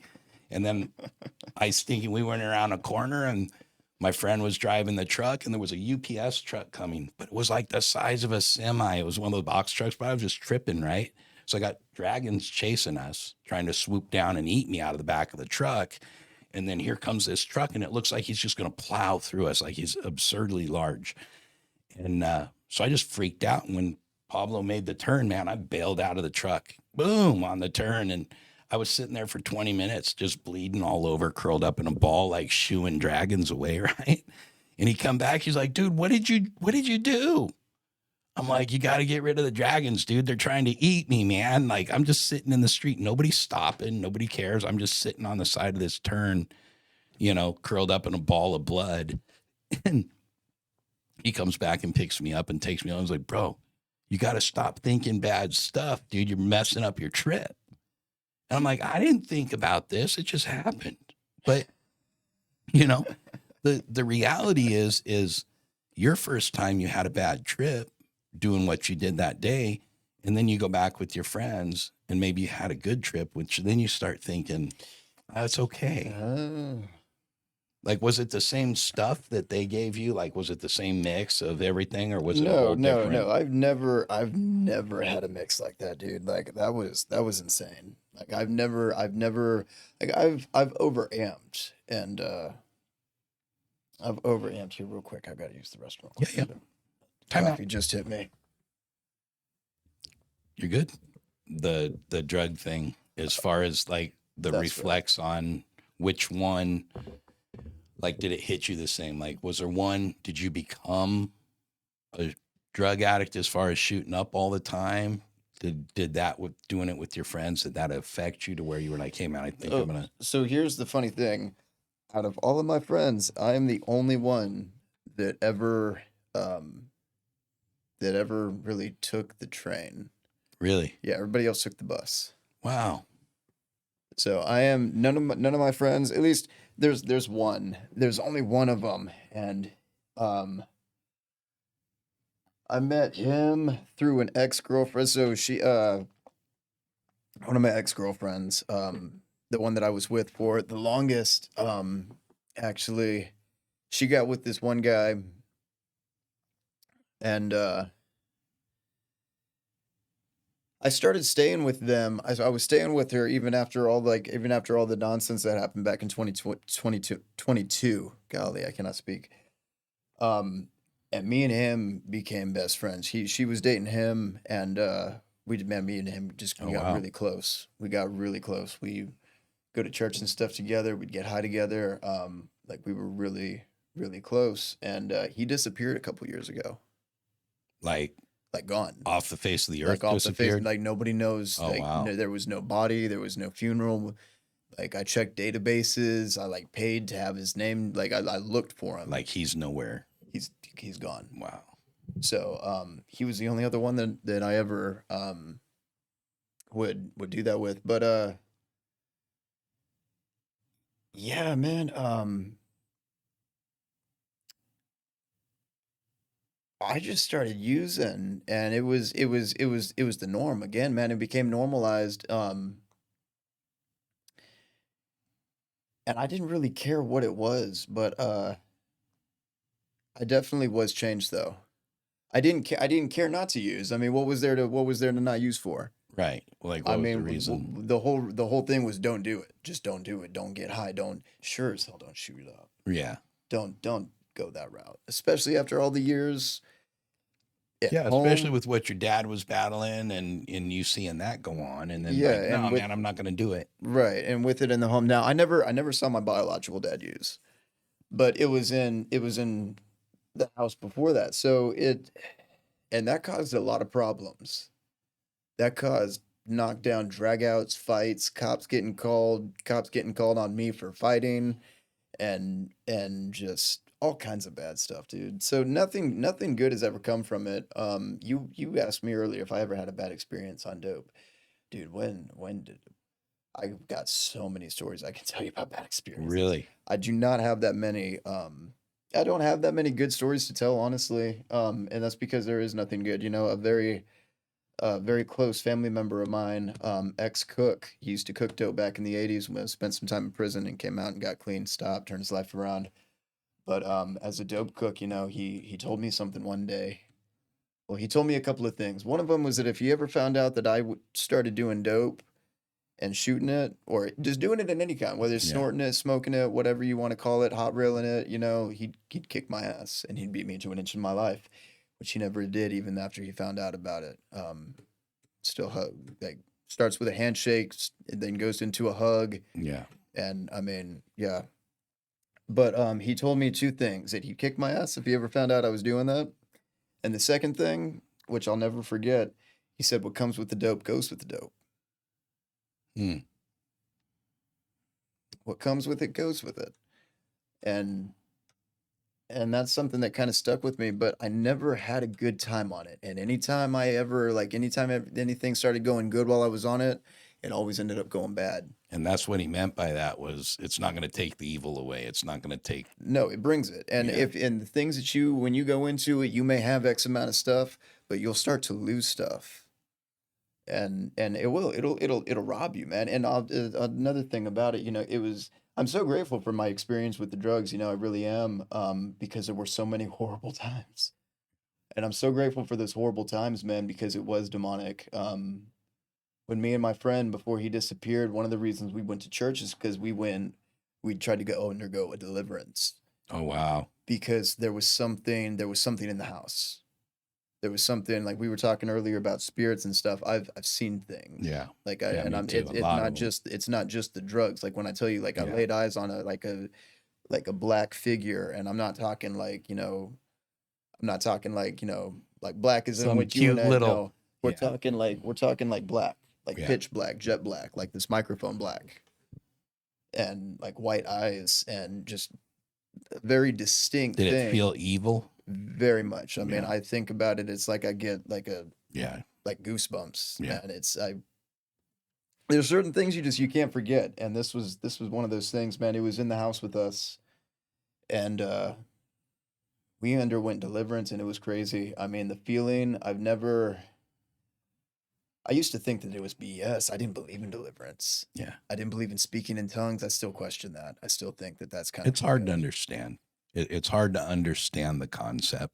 I do, and everybody that I've ever prayed for does, which is really cool because I have a different dynamic with it. It's a prayer language that I believe is for everybody because God says I gave you the spirits. When he was getting ready to die and he was talking to everybody, he said there's going to be another one that's going to do signs, miracles and wonders that even I didn't do. He says that himself. And he says it's going to be the Holy Spirit, right? Right. And we don't recognize that. We look at the Holy Spirit like praying in tongues is like some kind of like crazy spiritual thing. It is. There's power in it, right? Let's say, I mean, it is a crazy spiritual thing. It is. It's like it is crazy spiritual thing, but people misuse the Holy Spirit. They misuse the concept. Like when I've had to deal with people that had demons in the church, Jesse's like, go talk to my dad. That same black thing you saw. Okay. I had a lady that was living in a trap house, and she's the mother of somebody in our church. And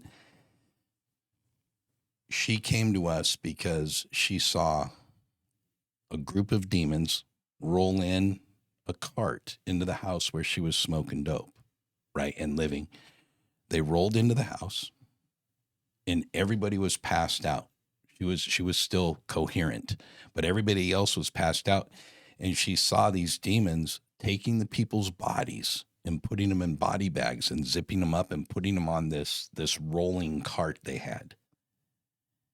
And it scared her so bad she hid behind the couch and was just started praying. And she didn't know what she was praying for, but they literally harvested every single person in their soul except for hers. When she told her daughter that, her daughter said, I've never seen my mom as scared as she was then. Well, we cast demons out of her. She had a lot of junk on her, and she's free from that today. But I wouldn't personally go into that because I don't know a perfect prayer. You know what I mean? The Holy Spirit knows perfect prayer. So your prayer language is nothing more than your spirit communicating with God directly without your understanding to screw it up. And that's the way I look at it is, See, the only way I can really fathom that is like, okay, like I pray in my head sometimes, and it's like I struggle to put together words when I'm manic. yeah, Like this past week. This past week it hit me on Thursday. I haven't been taking my medication. I've got to get my medication renewed, this and that. I got to wait 2 months to see a doctor, whatever.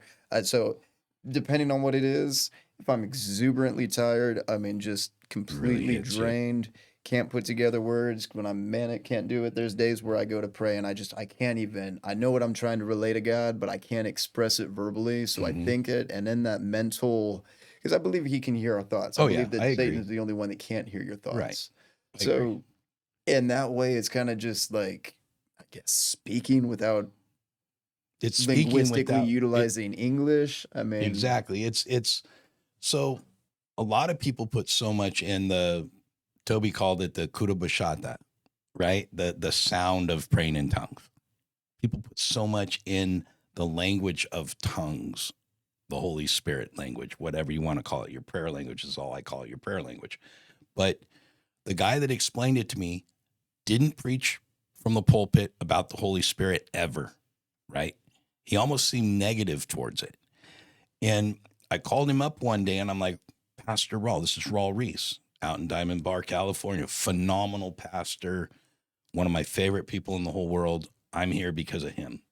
And the thousands and thousands of people that have been saved through our ministry and drug free and demon free and all that, it's because of Rawl. Like, no question, if it wasn't for Rawl, the world would be a different place, period. And but I went to him because he would always kind of knock this spirit-filled church across the street because they were always dancing in the halls and being all crazy faith community, right?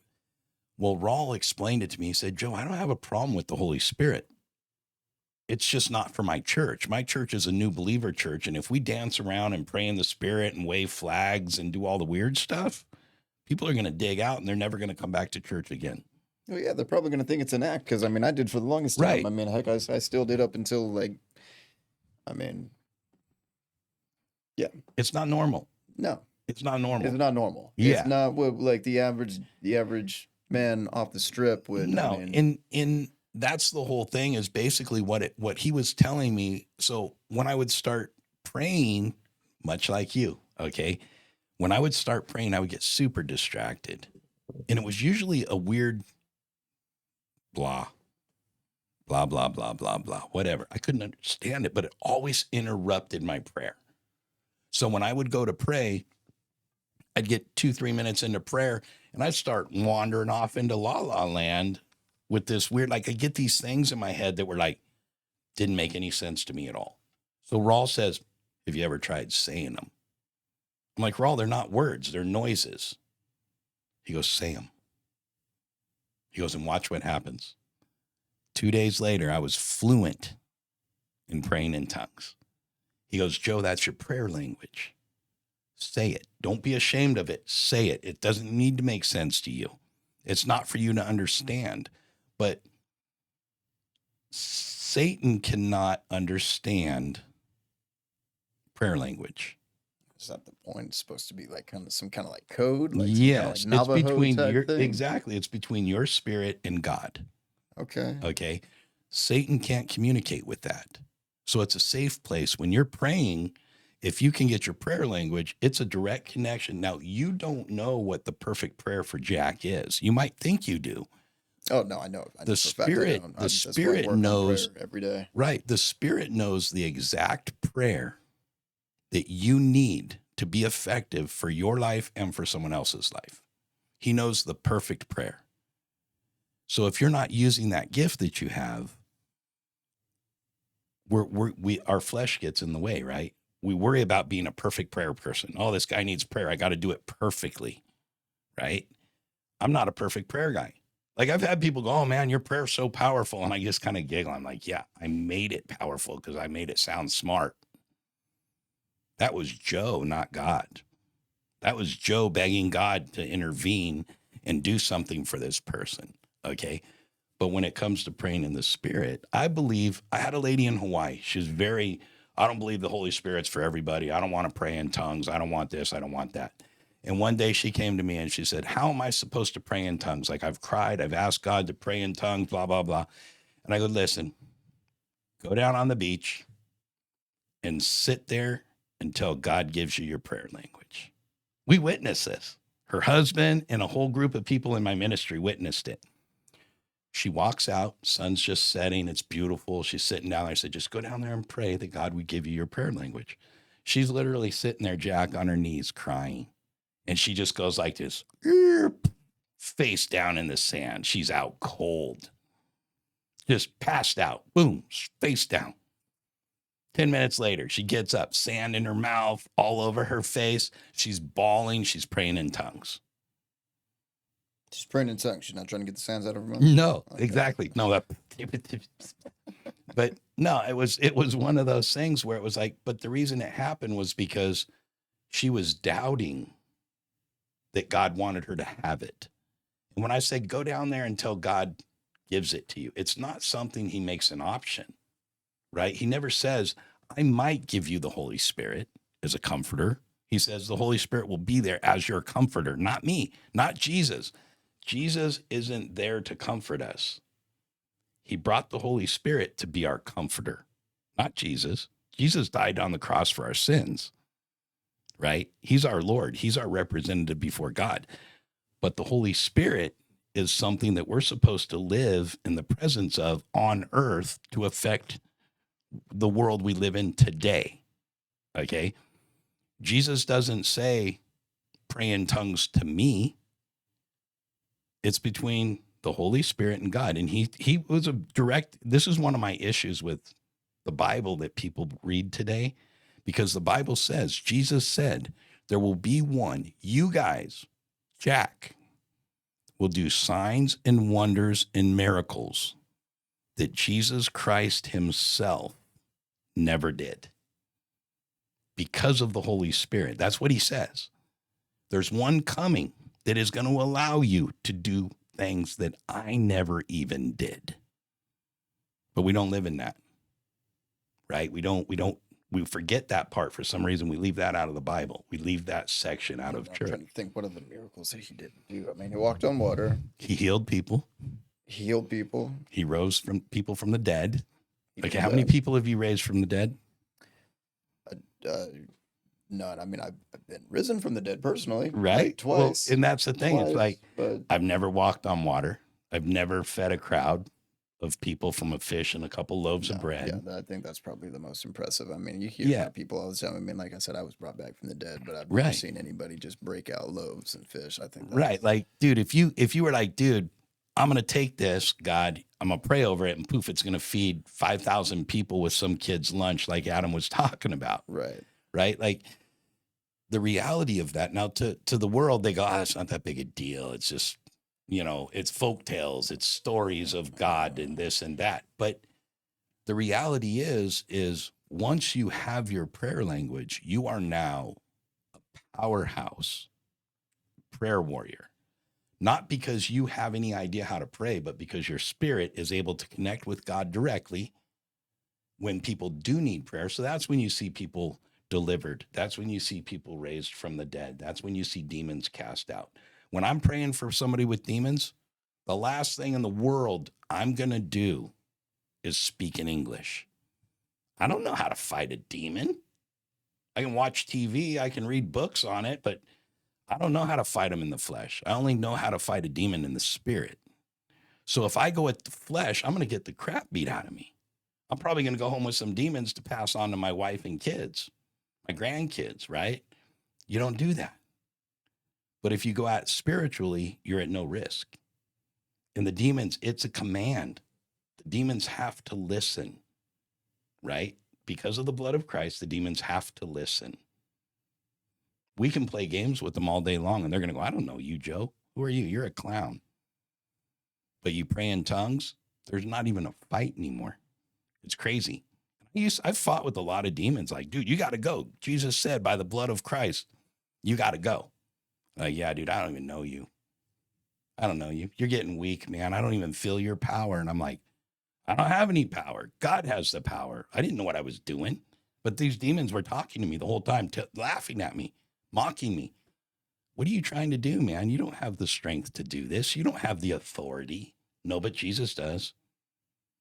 That stuff doesn't happen anymore because the Holy Spirit's there for me to battle. And I came to an understanding in that and realized, God, I can't do it in the flesh. I'm not that guy. And I believe that for everybody because everybody I've ever prayed for to get it is being able to do it just because our heart gets in the way, right? Our flesh. I don't want to sound stupid. I don't want to have some weird language coming out of my mouth at church and have people be like, what are you doing, Joe? You're a clown. Like, I don't want that, right? So my flesh gets in the way and I don't want to pray in tongues. Why would God give you a gift that you don't want in the first place? That you don't want to use because you're embarrassed by it or you're ashamed of it or you don't believe in it. And that was this girl at the beach. That was her whole problem was she didn't believe that God wanted her to have it because her pastor had convinced her that God only gave the Holy Spirit to certain people and she wasn't worthy of it. And all she had to do was go down to the beach with the right heart and say, God, I want it. If you want me to have it, I want it.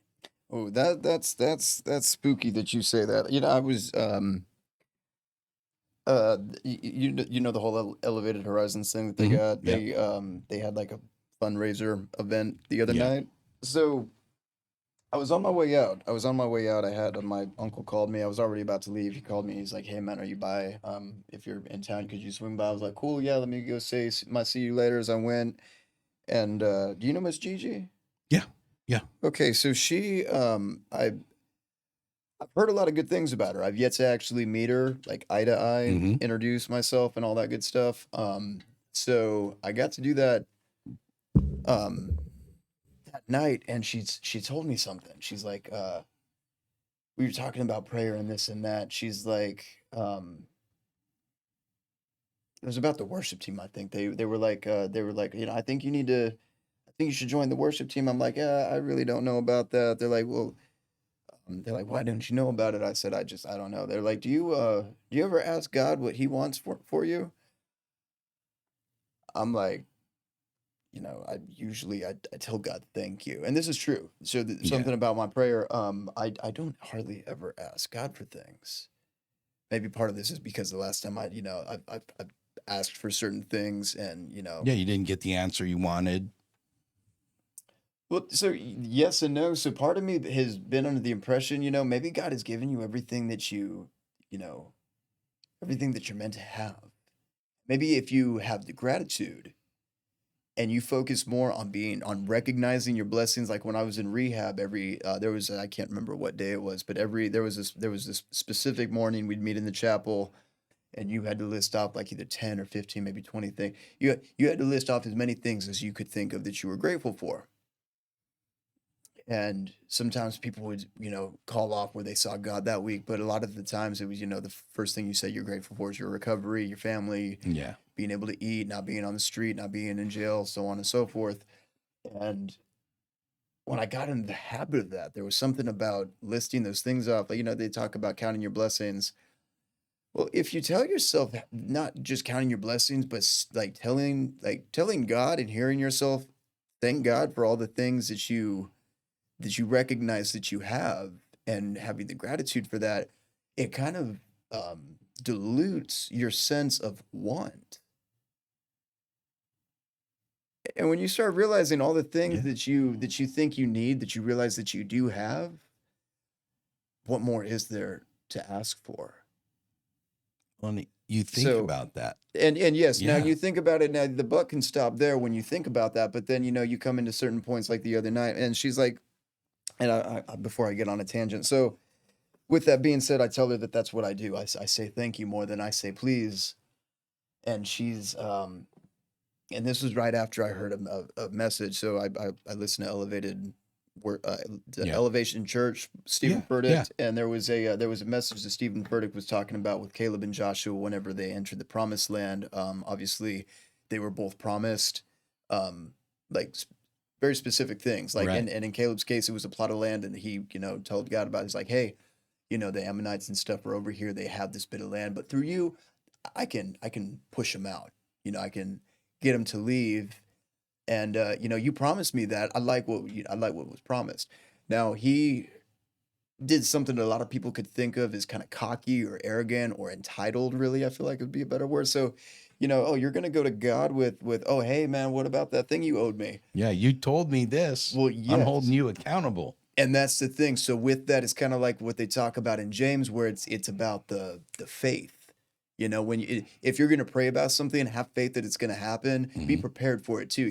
Don't pray for rain for your crop if you haven't planted the seeds. If you're going to pray for rain, then you best have already planted some seeds, whether you think it's going to rain or not. Be prepared for what you want. Right. It's a step of faith. Exactly. Have that expectation. And then when you hold God to it, it's kind of like the whole reason why they got there in the first place was they held God accountable that, hey, you got giants, but you've got us, we're set to go. Yeah. So with that being said, he took him up on that, and that brings me back to, what she was talking about. She's like, you need to ask God, hold on. Ask God what it is that you want me to know. God, what is it that you want me to see? God, what is it that you want me to know? God, what can I do about it? And God, how do you want to serve me? Is what she said. Is it? That's what she told me to ask him. I was gonna have to look at that for a second. And what do but- you think about when you say, God, how can you serve me? Oh, when she told me that I about lost my mind, I thought, man, are you Like, trying to I'm get not me struck pulling by that. lightning? Like, you trying to get me killed? No, there's so many times where God makes us promises and he says, test me in them. Yes, and well, so she put it in a similar perspective. The way that she worded it was okay, because like I was just got divorced at the beginning of this year, but I was married, and in that time, I did take on the 4 kids as my own. Even I mean, Wow. we had started off is 7, 11, 13, and 16. It was an 18-year-old too, but he stayed with his dad. So but yeah, for the 4, including the 16-year-old, I very much like You became dad. I always told him, I said, I'm not your dad. I am a guardian. I'm a guide, is what I said. I said, I'm a guide. I'm a guide. I'm also your wife's husband. So like there needs to be Yeah. a sense of respect, because I had planned for us to be together. Like that was the goal when I said that I do, that I, Right. you know, That's I'll the be point of getting married. exactly, Yeah. that you'd stick it out, that you don't call the quits, that you don't, well, whatever on that. That's we can get into that later if you want, but That's another session that yeah, we'll that's get another into. podcast right there. I tell you what, we'll talk Well, about that later. But with that, she's like, have you ever had kids? And I'm like, yeah, kind of, sort of. Like, how did you feel whenever one of them would ask you for something?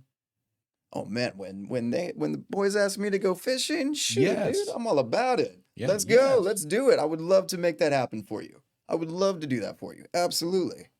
And it was a sense of joy. It was a sense of Yeah. not only joy, it was a sense of like gratitude, gratification. It was all the good things. Yeah.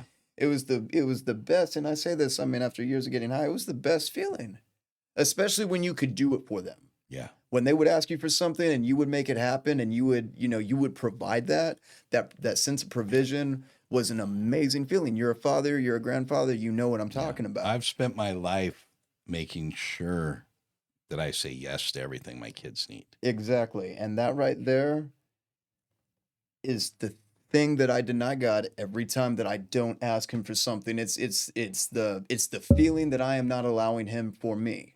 And I didn't think about it like that. I thought, man, you ask God how you can he can Yeah. serve you, you entitled piece of, you know, He and wants to be your father, right? He's your father. my eyes were so, like, it was so much of a different view when that perspective was presented to me that night. And Yeah. I chewed on, I texted a friend too. I'm like, Like, dude, this is heavy. Think of this. This is heavy. they just got off work. They were just, I mean, they probably still at work, and it was late whenever I sent that to them. And I'm like, man, I hope that they don't look at that and they're like, man, what are you talking about? Like, man, he's smoking dope again. Doggone it. No, but that's No, I one don't of think those that would have been the things. thing that crossed their mind. Yeah, it's one of those things, Jack, where there's so many times when we're doing something because we're trying to do the right thing, right? Like we don't know everything about God. We don't know like I don't know why good things happen and bad things happen. Okay, I'm a legit businessman. I've never taken advantage of That right there, anybody. for that, I say it's a test and it's a lesson. Yeah, That's and why. I agree.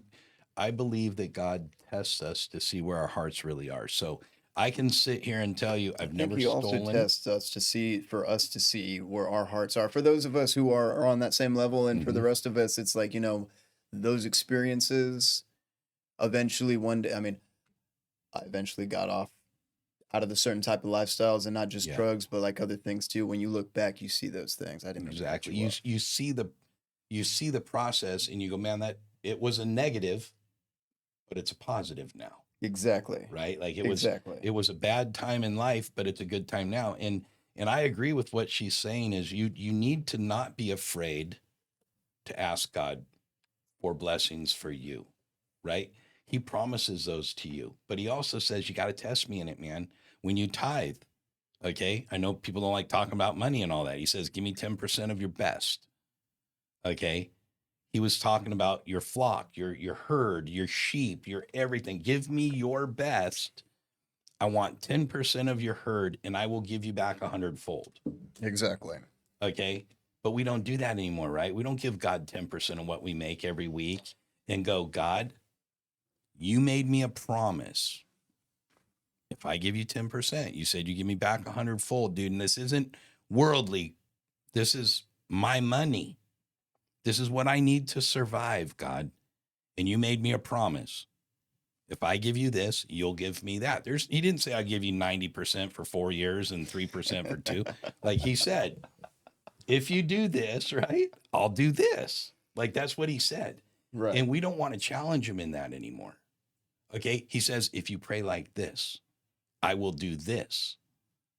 Our Father who art in heaven, hallowed be thy name. That's a religious prayer now. But when he said it, when Jesus was saying it, and everybody was like, how are we supposed to pray?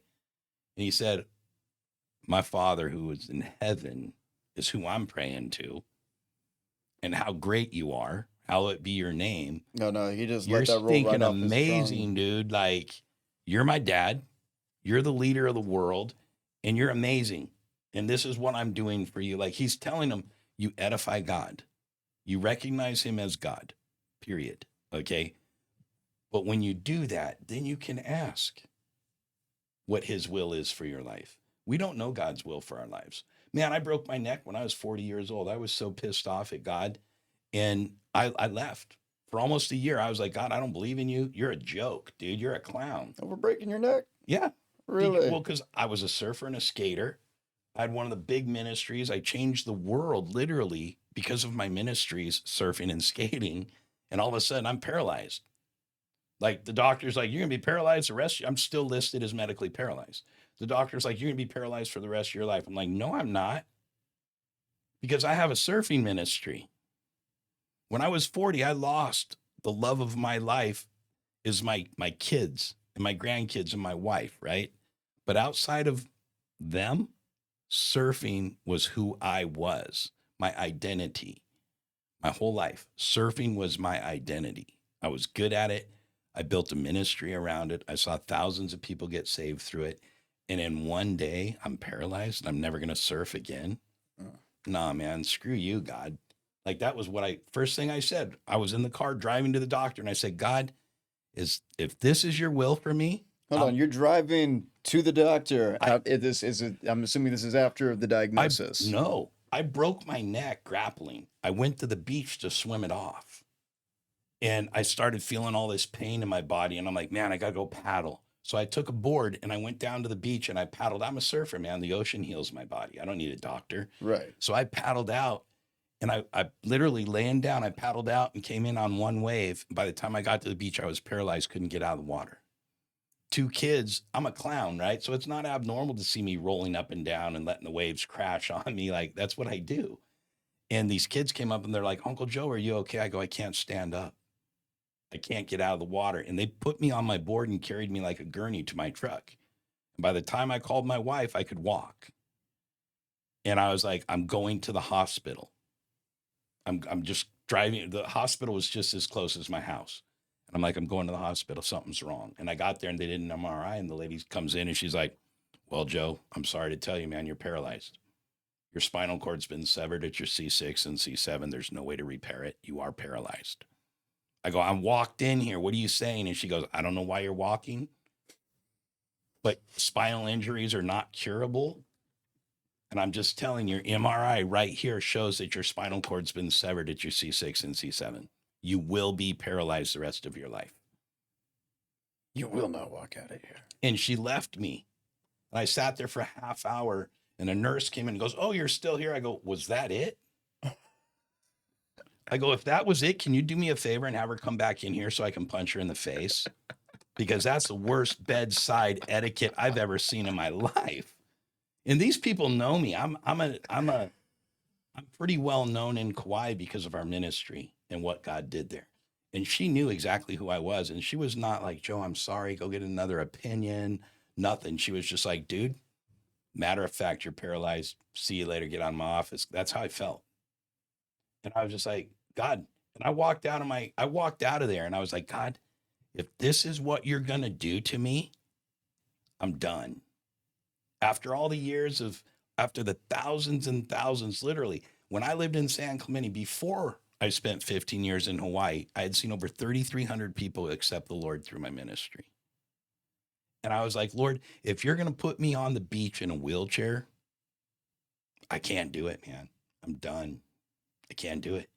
And I got so deep and so dark. And so I was so hurt by that. Like, God, I'm supposed to dance with my daughter at her wedding. You want me to do that from a wheelchair after everything I've done? Like, come on, man. And I went on a pity party. Like, God, have you forgotten who I am? Like, I'm Joe. I'm the one that says yes to you every time you ask. God, you asked me to do something. I packed my family up and left my comfort in Southern California to go live in Kauai, where they stinking hate white people. I raised my kids in a ghetto. I didn't raise my kids on the North Shore with all the other haoles. I raised them in the stinking ghettos so that we could be around locals. And I'm like, God, I did this for you. And this is my pay. But the crazy thing is, Jack, is like the outcome of all that. Okay. We go through things, right? Because God has to have a testimony for us, just like us sitting here today. I'm sorry, dude. It breaks my heart that you were a drug addict. But Why? praise the Hold on. Lord, Wait. Whoa. Whoa. Whoa. because I Whoa. don't Whoa. like Whoa. people Whoa. because I don't like people going through that because I went through it and I grew up with it and it breaks my heart, but I never regret anything, even the beatings my dad gave me, as much as I hated my stepdad, as much as my stepmom. If God changed any of that and it affected who I am today, I wouldn't change it for the world. I would go through it a million times more if the outcome was the same as today. There's a couple of things I would change. My But if they, my ex girlfriend that died. If I could change anything, oh man, I would have still done the coke with her. I would have still popped the pills with her. I still would have played porn star for 3 days straight, coked out and out of my gourd. I would have hit the pause button and drug her ass to church. I wish like wow, hell that I had at least given her the opportunity. Now I'll say this, man. I think it's in Hebrews. It's at the chapter like 10 or something where it talks about the new covenant and how I think it's like chapter 8 verses 10 through 13, or maybe it's chapter 10 verses 8 through 13. I'm pretty sure it's chapter 8, 10, 13 verses where it talks about like even after you die, you still meet Jesus and you still have a chance. hmm, Because when he died, it's not like, okay, well, you didn't give your life up while you were alive, so that's just, tough cookie. No, no, no. I don't believe that at all. I believe that you do meet Jesus, even if you spend a whole life as a blasphemous, as an atheist, as this and that. You can be Anton Zander LaVey, the writer himself, which by the way, I don't think he was actually a true Satanist. I yeah, think he liked the yeah, money, the he was doing cocaine, the and the show. orgies. Yeah, he Yeah. was doing the show. I think that's what he liked. I mean, I know that's what I would like, but that's neither here nor there. He came to know Christ. I before dying. I think that she still had that same opportunity. I hate that I didn't put in the effort. Right. There's not a whole lot of things I regret. Um, I wish I would have called my grandfather more before he died. Really, I think out of other things that I would change. And I hope in those situations, like, I hope that you're right as far as, we don't know.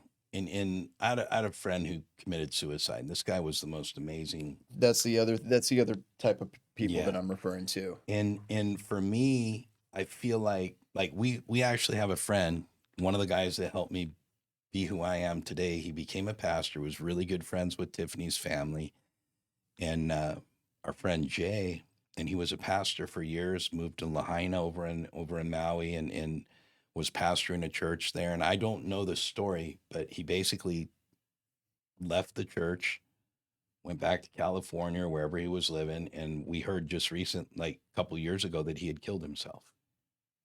And I was like, God, but I think in a lot of situations, and I may be wrong, and I'm not saying this is biblical, but I'm just saying in a lot of situations, God knows our real heart. You know what I mean? He knows our hurt and our pain. He also knows, God knows when I'm bitter with him, it's because I love him so much and I expect so much out of him, right? So I believe a lot of Christians will debate this and say, well, Jay wouldn't be in heaven then because he committed suicide. That's like saying I don't because I believe that. relapsed on drugs He couldn't handle life anymore. And there's so many people that are like, God, I just want to be with you. I don't want to do this anymore, yeah, man. I was one of those people there for a minute. Yeah, and I went through that as a kid. I mean, I battled with suicide, not because I wanted God. I didn't want to live, Yeah, right? I don't want to But exist anymore. I don't want to be part of this world anymore. I mean, yeah, this world is. I mean, it's heavy. It's a it heavy is, place. and I mean, when you feel disassociated and disconnected, I can tell you all about disassociation and disconnection. Yeah. And man, Megan could too. And I think she wasn't. I don't think that she tried to kill herself. I know I tried to kill myself many Yeah. times. I mean, a couple of like that one overdose where she found me dead was one of them. I maybe not. I don't know. I think I that was a really weird night, man. The way that all that transpired, but But I mean, for her, I don't think, I mean, we don't know what her heart was when she overdosed, she was miserable. you Oh, she know? was so miserable, dude. She had some serious health issues going on. She was in chronic pain Mm. 24/7. And that'll send you over the edge in itself, man. Her That's body was literally decaying from the inside out, like her bones and stuff. Her bones were eating themselves. Like wow. her body was literally breaking down, and she was in excruciating pain. She didn't have any teeth. She had dentures, and I And mean, how old? my age. She was 20. She was So 27 in 2024 when she passed. She had no teeth because her bones were literally her. I mean, her ankles. She had a broken leg whenever. She had broken her ankle and her leg a couple of times while we were together, and it was because her body was literally breaking down and deteriorating. yeah, it's so And rough, and man. here's the thing: she gave her life to Christ when she was younger. She had given her life to Christ, her and her sister, and that's a. I mean, And that's always a big debate with people. They go, well, I'm one of those guys. I'm a once saved, always saved guy, but it doesn't give you the free the pass, free path the to hey, just go out and let be it a go and be a Christian tomorrow. Yeah, yeah. It's yeah. like, oh man, I gave my life to the Lord, so now I'm going to be stupid and do whatever I want for the rest of my life. And when I die, God's going to accept that I was just a sinner, but I accepted Him when I was 5. So I didn't. I don't. I think that is arrogant is all can get. Yeah, I think that is worse than somebody who genuinely feels as though they have lost touch and lost faith. yeah, And I she do did. too. She did, especially whenever her sister passed away at like the ripe age of 18, that Mhm. killed her.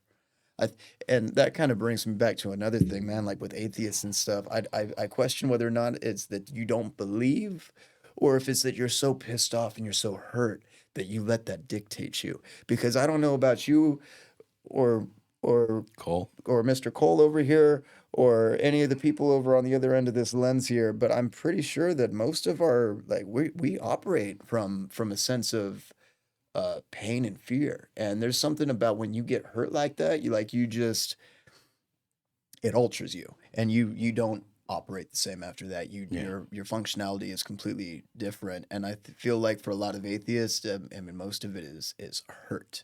yeah, Like the three H's of CR, your hurts, your habits, your hangups. It's very much like that. yeah. I agree. I think a lot of times when I've talked to people, a lot of it is the fear and the lack of understanding, but it's also that God does not respond like a human being. So when we're in need and somebody needs something and we cry out to God and He doesn't answer that prayer, it pisses us off because He's God. Yeah, it's like like Jesus and Lazarus Yeah. when he's like, yeah, I know he's dead, and I mean, she Yeah. And he's totally just felt like cruising around town, right? Let's go to McDonald's. Let's stop at Starbucks. The lady's like, dude, he's already dead, man. he's your You friend, man. He's my waited. brother. Yeah, Yeah, you waited so long. The dude died.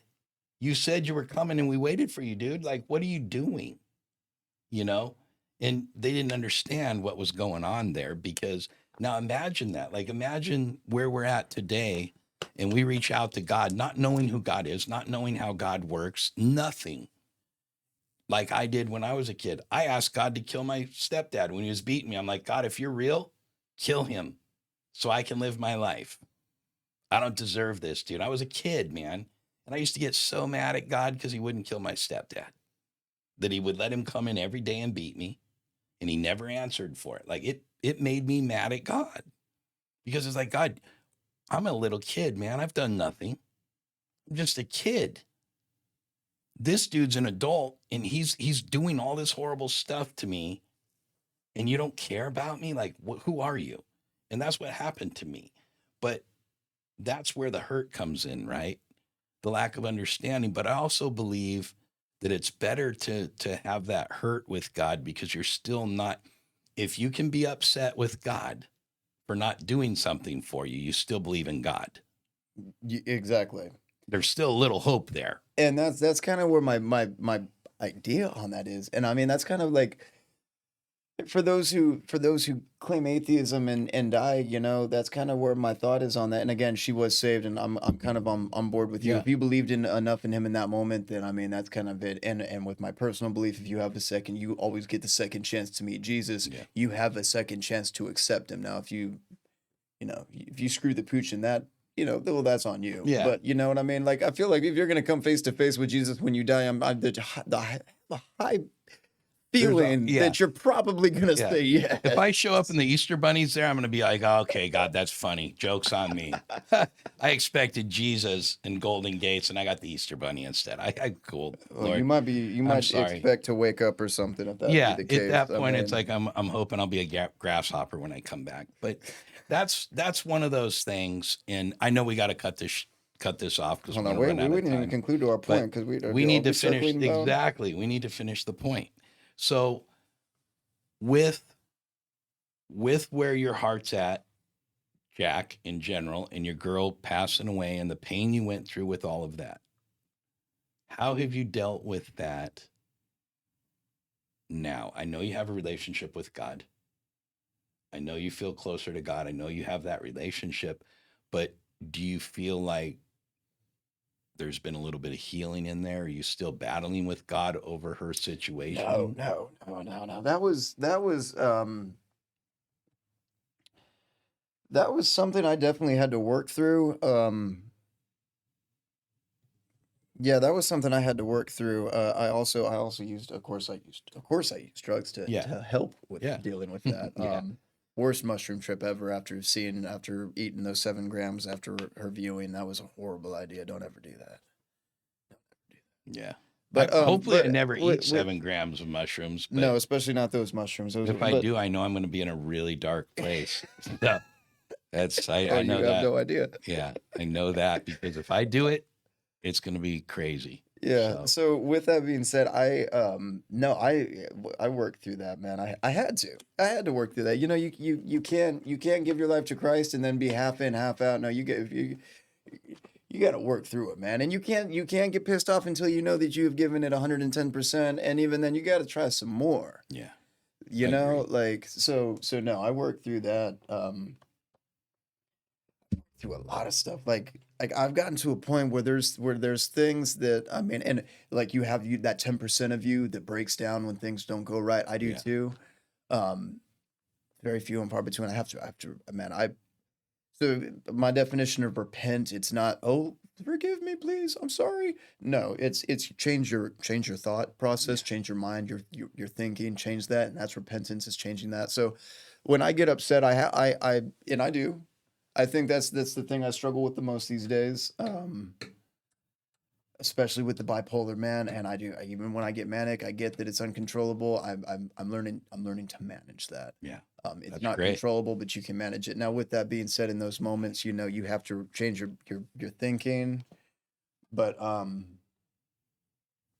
but as far as that goes, man, I mean, there's not really a whole lot that gets to me the same way that things used to. Like with the divorce, I'm grateful for the divorce. I'm also grateful for the relationship. You know, a lot of people get Yeah, divorced and they're bitter, they're resentment, you know, oh, I hate that person. I don't want to talk to yeah. them ever again. It's like, well, but do you ever think about the way that you could have learned? I mean, if you learn something from it, Right, and there's a lesson to be learned in everything. I feel like if you face the same challenges over and over again, it's because you are not learning the lesson that God is laying down right. for you. You need to stop and go. Why am I going through this? Exactly. You Pick know. up what he's laying down. You know what I mean? Right. And there is something to be had. So if you can get that, then usually you're good. But you got to be grateful for those moments. Like I don't. I wish that I would have made a few extra phone calls. I wish that I had tried. I wish that I just took her to church. Like, look, here, shut up, eat this, do this line. You're coming with me. Yeah. Let's go. Get in the car. However, I got to get you there. You're Exactly. going. Yeah. You And know. it's funny because I've had so many people ask me like, I've brought so many people high to church. I've sat with people. I'd sit in the alleys while kids were shooting up heroin, right? In Hollywood. And people were like, how can you do that? You need to be preaching. I'm like, you don't preach to a drug addict while they're shooting up heroin. Yes, you Okay. do. You can, but the reality of them understanding, but what really impacted the people I was part of their lives was me being there when they came out of it. I watched them through the whole thing. And I told them, I'm going to love you and I'm going to be here to make sure you don't overdose. You do what you got to do. I'll see you when you get back. And that love right there is what like a lot of people that do drugs, man, like they don't feel that love. And when you have that love, I don't care how messed up you are, you feel it. Yeah. Eventually you feel it. And I Yeah. mean, even if you spend your whole life and you die messed up and you don't, at least you felt that love. And You're I going to mean, remember it. Exactly. did. And if you're telling them about Jesus when they're high, God, when they overdose and they meet Jesus, they'll You'll have be like like, dude was just talking to me about this. What a trip. exactly. It's like, So and there's a reality, like you were saying earlier, like you gotta, it doesn't matter. I think the church, and obviously not my church because we're the perfect, example of godliness at our church, but are you being facetious right now? yes, Okay. very, Okay. very. I just don't want Adam to watch this and be like, dude, why do you keep saying our church? And then you say something stupid. And now I got to answer for it later. Sorry, Adam.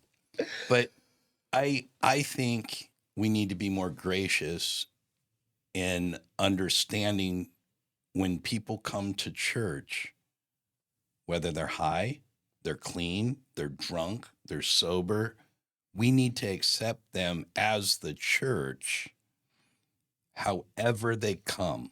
Wasn't I swear to God, he was just talking about that. Yeah. Not the was it this past Sunday or the Sunday before? I think it was the Sunday before. Yeah. Sunday And before he was talking about that. Yeah. and there's a truth to that. We have to be able to accept people where they're at. And we had all these kids at the skate park and everything else, and they broke into the church. I went to the church on an Easter and I said, listen, man, I built a skate park in my church out of portable ramps. And I said, listen, I want to bring the kids up here for Easter. The church board got together and they were like, not going to happen. No way. The kids are a bunch of hellions. They're thieves. They're this, they're that. They're a bunch of riffraff from the skate park. And my kid skates there. And the pastor was like, not going to happen. And I looked at him and I said, oh, you're afraid to have sinners sitting in church with you? I go, is that the problem here? I go, because I know plenty of you guys are sinners. The difference is these guys don't know any better. I go, you guys are only afraid and uncomfortable because you put on a persona in your life that makes you look holier than thou. I go, the reality is those kids need to be sitting with you in church and you need to be uncomfortable.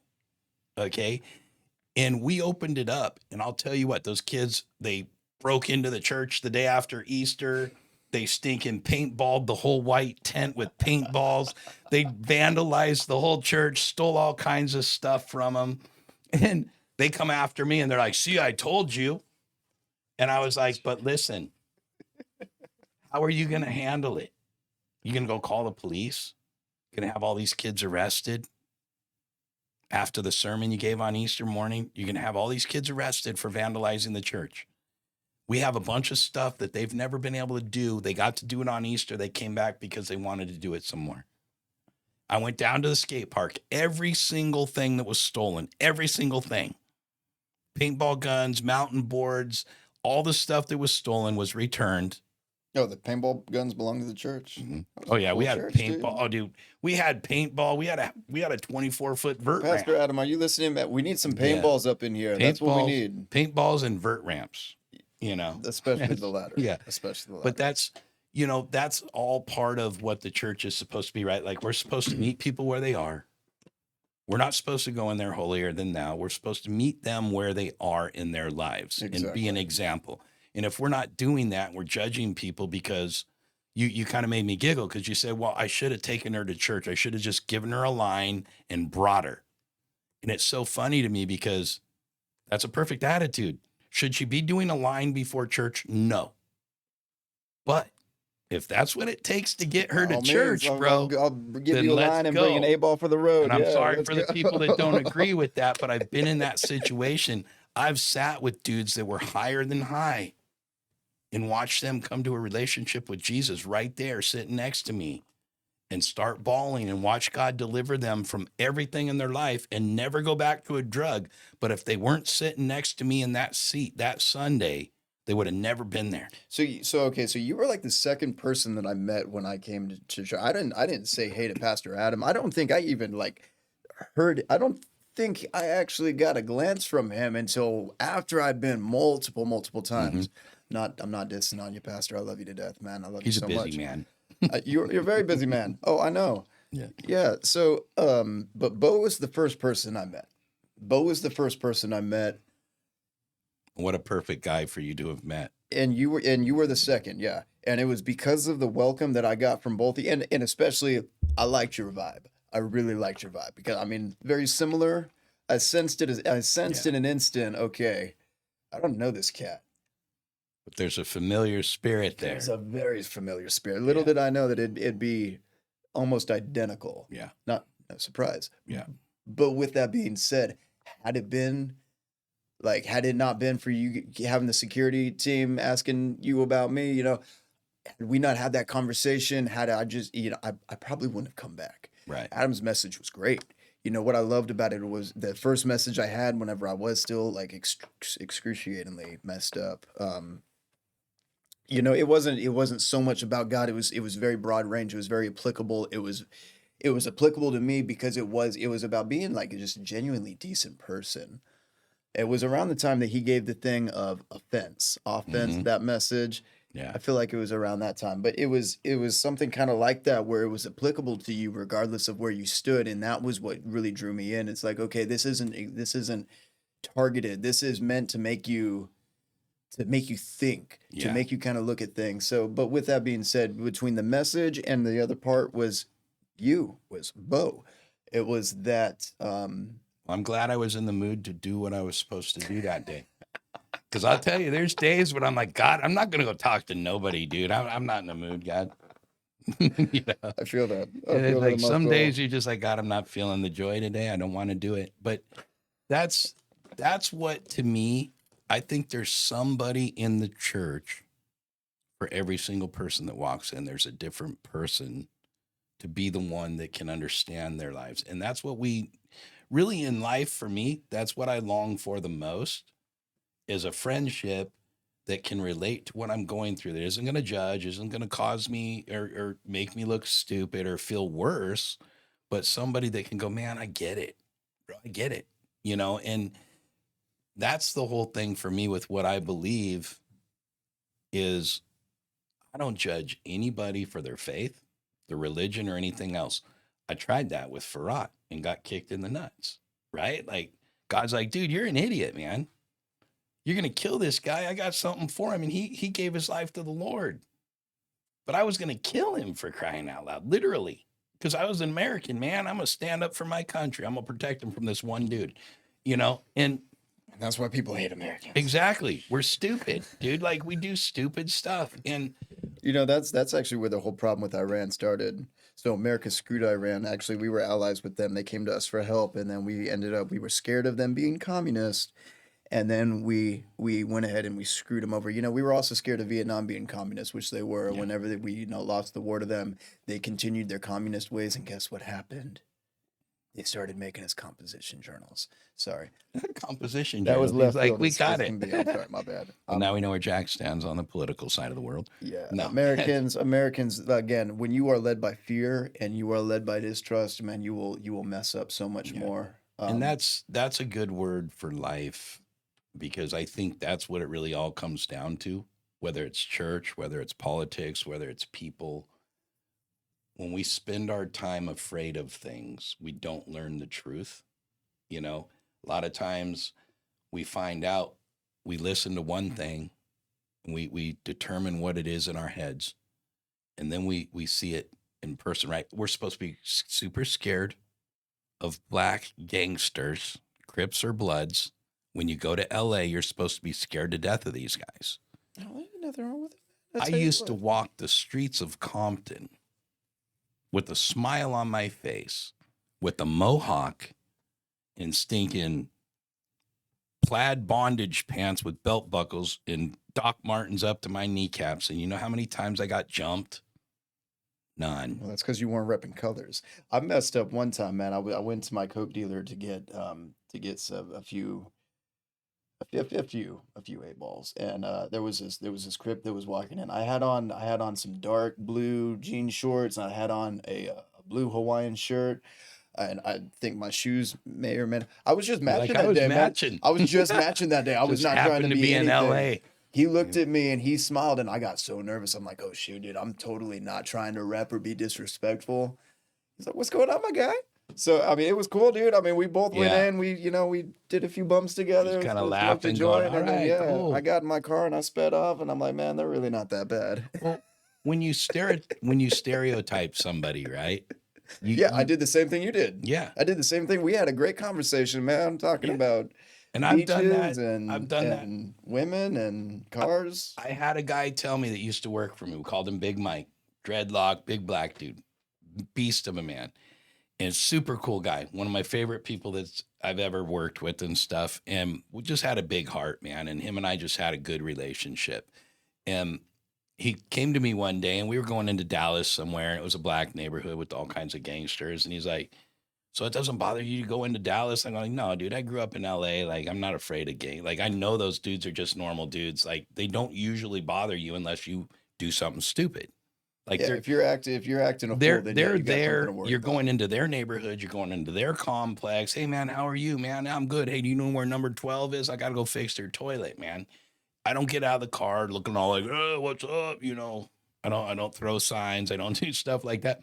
But he started laughing. He goes, "You know what the funniest thing is as a black man?" He goes, "When you get out of the car and you see a white guy," he goes, "I've never crossed a white guy that wasn't afraid of me just because I'm black." He talks like Mike Tyson, dude. His voice is totally not intimidating. He's got a lisp, right? Big old huge black guy. And it doesn't matter if he's wearing a three-piece suit, people look the other way because he's black. And I'm like, dude, I've never understood that, dude. I've never been able to that's wrap my so head around that. irritating to me because I'm like, dude, you watch too much TV, you live in fear. People are not like that. Some people are like that. Okay. But not everybody's like that. Not every No. black person's bad. Toby got shoulder checked when we first moved here. He met a couple of redneck kids, and they took him to Tyler to go to the mall. And we were living in Canton. And this kid shoulder checks him. Well, Toby's from Hawaii, dude. You shoulder check somebody, you shoulder check, like, you don't break contact with them because it's a sign of weakness and you'll get pummeled, right? So Toby just like, this guy's walking at him. Toby didn't move. Shoulder checks the kid while he shoulder checks Toby, but Toby did what he was taught to do in Hawaii, not back down. He turned around and goes, "Hey, bro, sorry about that." Throws his hand out. The kid shakes his hand, goes, "Bro, no problem, man. That was my bad. I apologize, man."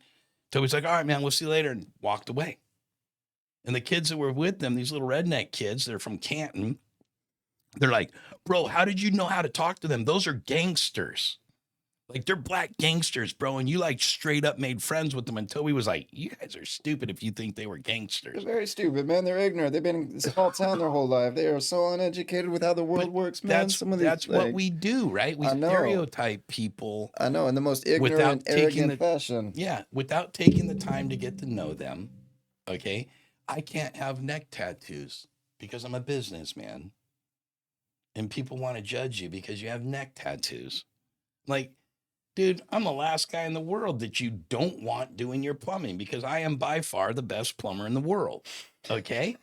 And if you don't want to pay me to do your plumbing because I have a tattoo that, I mean, I could put a smiley face right here and I'll still get judged for it. And I've Right. thought about it. I want to put a yellow smiley face right there.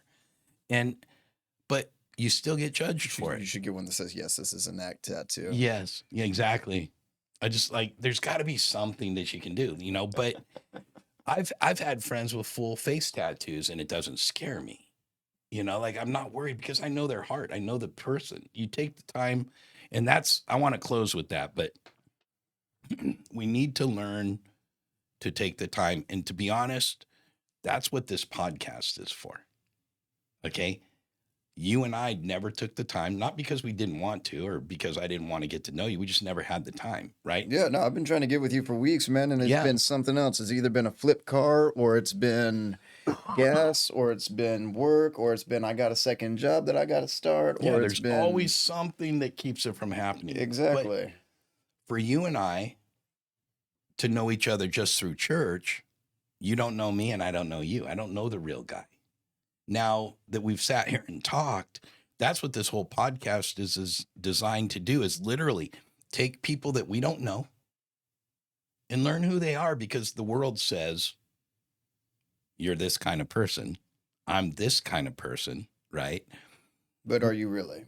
But who are we really? Exactly. And what you find out is a lot of times when you take that veil off and you sit like this and talk. Now, yes, the world's going to know who Jack is and the world's going to know who Joe is. Okay.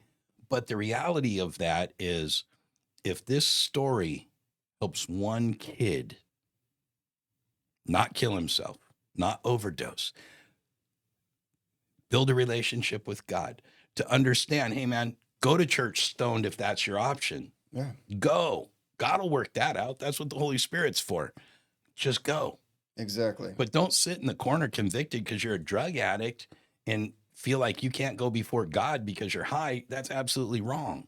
Absolutely. God accepts anybody and everybody. So it's not, I don't care if they're gay, lesbian. I don't care black, white, Chinese, Indian, Iranian right now. Come on, man. I'll sit at the table with you. I don't care what you are. I don't believe every Iranian's bad. I don't believe that 90% of them are bad.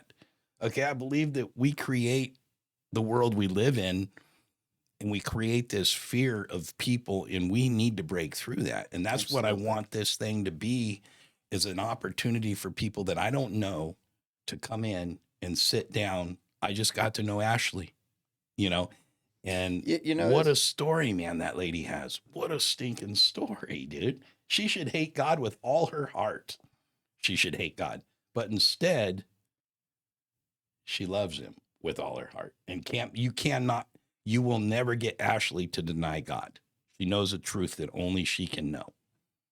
Doesn't matter what you believe, man. You're not going to tell her otherwise. But everything that she went through in her life, she should have reacted completely the opposite. But instead, God showed her something in the deepest, darkest part of her life. God showed her in one stinking thing. He healed every pain she's ever had. He healed every hurt, everything from her dad. It all happened in one incident while she was dying. God healed everything. And when she came out of it, she was like, I know the truth now. Never went back to the old woman. And that's the reality of these podcasts is we want to be able to go out there and meet people and have them be transparent and really know what their hearts are. Pro skaters, pro surfers, why you do what you do.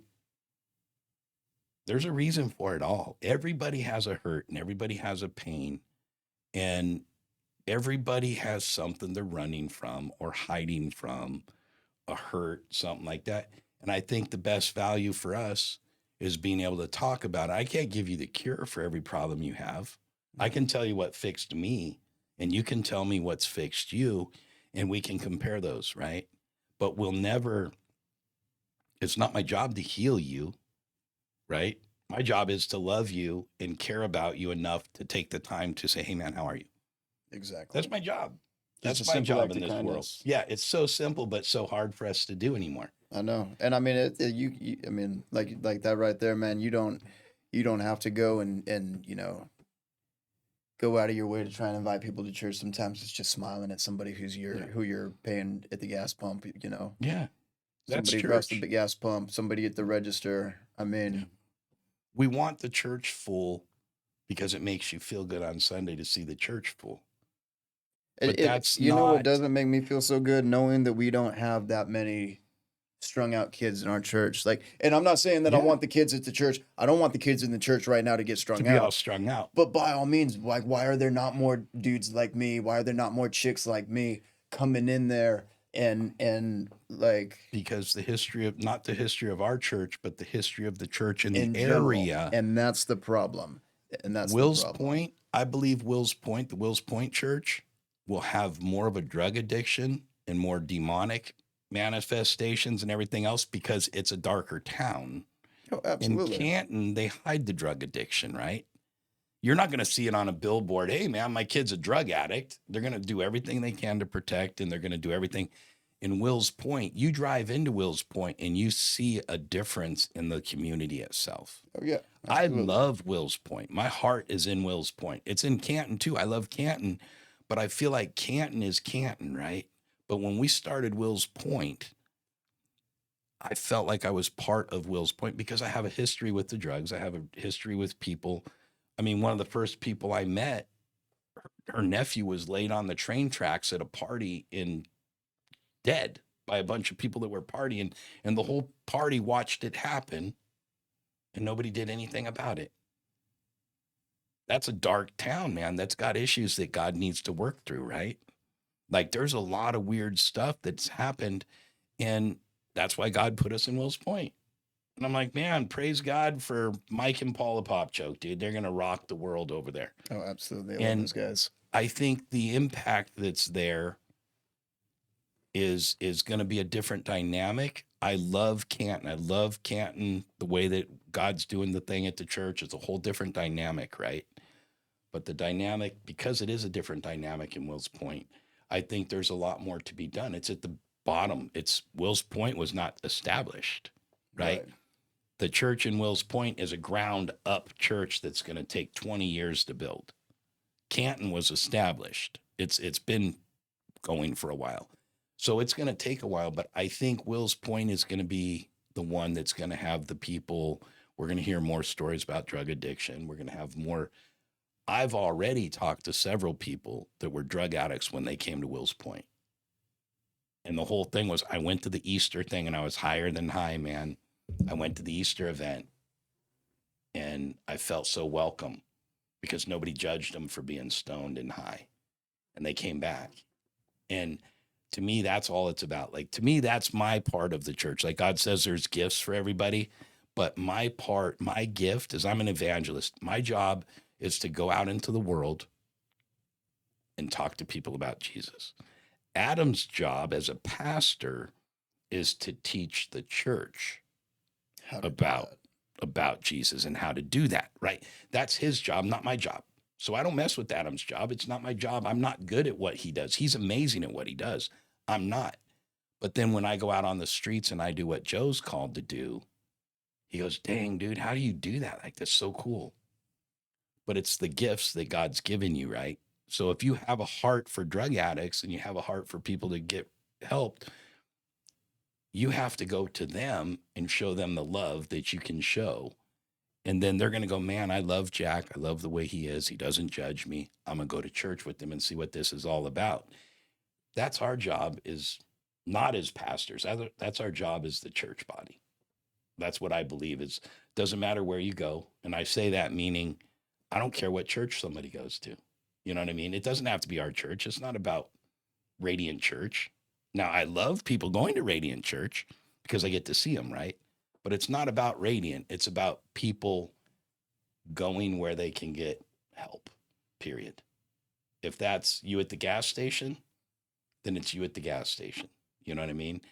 And that's what I think the rest of the church isn't necessarily called to do.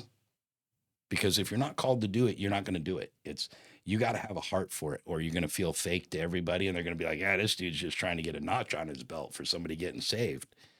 When you have a heart for it, you can sit there and wait on God to do what God has to do for that person at the right time. So I don't know. We're probably running out of time. You got anything else you want to say? Oh man. Man, not really, man. I think you said it best. We got to be more kind. We got to be less pompous and just have a little bit more of an understanding that we all do come from a certain type of place. Not hold the whole Christian thing up is it's like something, a type of status stick or something to put down on your public resume Right. of, your status. Um don't regret the things that you do. I don't regret any of that because Yeah. like me and you can relate to that. There are more people out there like me that you can Absolutely. relate with. And it's only that relation that's going to get you to a point where you're going into something you're not so familiar with because someone that that you come across the same path that worked for them, it might work for you. So, never wish that you'd done things. You No, didn't do your this or you didn't do testimony that. has power, bro. Your testimony has the power to show somebody else. With that being said, even though I didn't, even though I wish that I'd taken her to church because I didn't, that's something I can tell somebody who maybe is at a Maybe they're point where battling with that right that's the now. window right there where they can like, okay, hey, my friend, same boat, let me do that. Yeah, Let let's me do not that. Let wait me till not it's make too that late. same mistake. Yeah, Exactly. So even with that, I can't have too much regret about it. Does it no, suck to think about? Yes, but I don't regret it. And that's I think the one thing yeah. is don't regret anything you do. And there Don't will regret be, anything you don't do. Like that's I think that's the biggest thing. And I think the next best thing is ask God what He wants you to see, what you can ask Him what you can do about it, and ask Him how He can serve you. yeah, That's good, man. Well, thank you for coming on here. Hey, Joe, thanks for having It's me. been awesome. Thanks for having me. You guys, thank you for showing up. Thanks for watching this through. Just be you, man. Do your best. And we'll see you on the next video. Subscribe, like, do all that stuff. And we'll catch you on the next one. Thanks for watching.